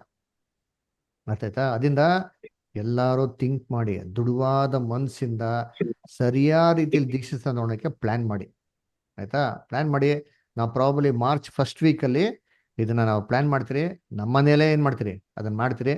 ದಯವಿಟ್ಟು ಆ ಟೈಮಲ್ಲಿ ನೀವೆಲ್ಲರೂ ಬಂದ್ರೆ ಚೆನ್ನಾಗಿರ್ತಾರೆ. ಫುಲ್ ಡೇ ಮೀಟಿಂಗ್ ಇರ್ತದೆ, ಅದರ ಒಳ್ಳೆ ವಾಕ್ಯಗಳಿರ್ತದೆ, ವಾಕ್ಯ ಕೇಳ್ಬೋದು. ಅದ್ರ ಪ್ರಕಾರ ಯಾರೋ ಒಡಂಬಡಿಕೆ ಮಾಡ್ಕೊಂಡಂಗೆ ಇಂಟ್ರೆಸ್ಟ್ ಇದ್ದವರು ಅದು ಮಾಡಿಕೊಟ್ರೆ ತುಂಬಾ ಸಂತೋಷ. ಮಾಡ್ಕೊಳ್ಳಿ. ಇದಾಮಲ್ಲಿ ಇನ್ನೂ ಸತ್ಯದಲ್ಲಿ ಬೆಳೆಯೋದು ತುಂಬಾ ಇದೆ. ನಾವು ಎಷ್ಟೋ ಪಾಠಗಳಿದೆ, ಡೈಲಿ ಕ್ಲಾಸಸ್ ಇರ್ತಾರೆ. ಅದ್ರ ಬಗ್ಗೆ ಎಲ್ಲ ನಮಗೆ ಮುಂದೆ ಬರೋ ದಿನಗಳಲ್ಲಿ ಡೀಟೇಲ್ಸ್ ಎಲ್ಲ ಹೇಳ್ತೀನಿ. ಓಕೆನಾ? ಆಮೇಲೆ ನಮ್ದು ಸಂಸ್ಥೆ ಇದೆ. ನಾವು ಗೌರ್ಮೆಂಟಲ್ಲಿ ಲೀಗಲ್ ಆಗಿ ರಿಜಿಸ್ಟ್ರೇಷನ್ ಆಗಿದೆ. ಗೌರ್ಮೆಂಟಲ್ಲಿ ರಿಜಿಸ್ಟ್ರೇಷನ್ ಆಗಿ ಎಲ್ಲ ಕಡೆ ಸಭೆಗಳ ಸ್ಥಾಪನೆ ಮಾಡೋದಕ್ಕೆ ರೈಟ್ಸ್ ತೊಗೊಂಡಿದ್ರಿ.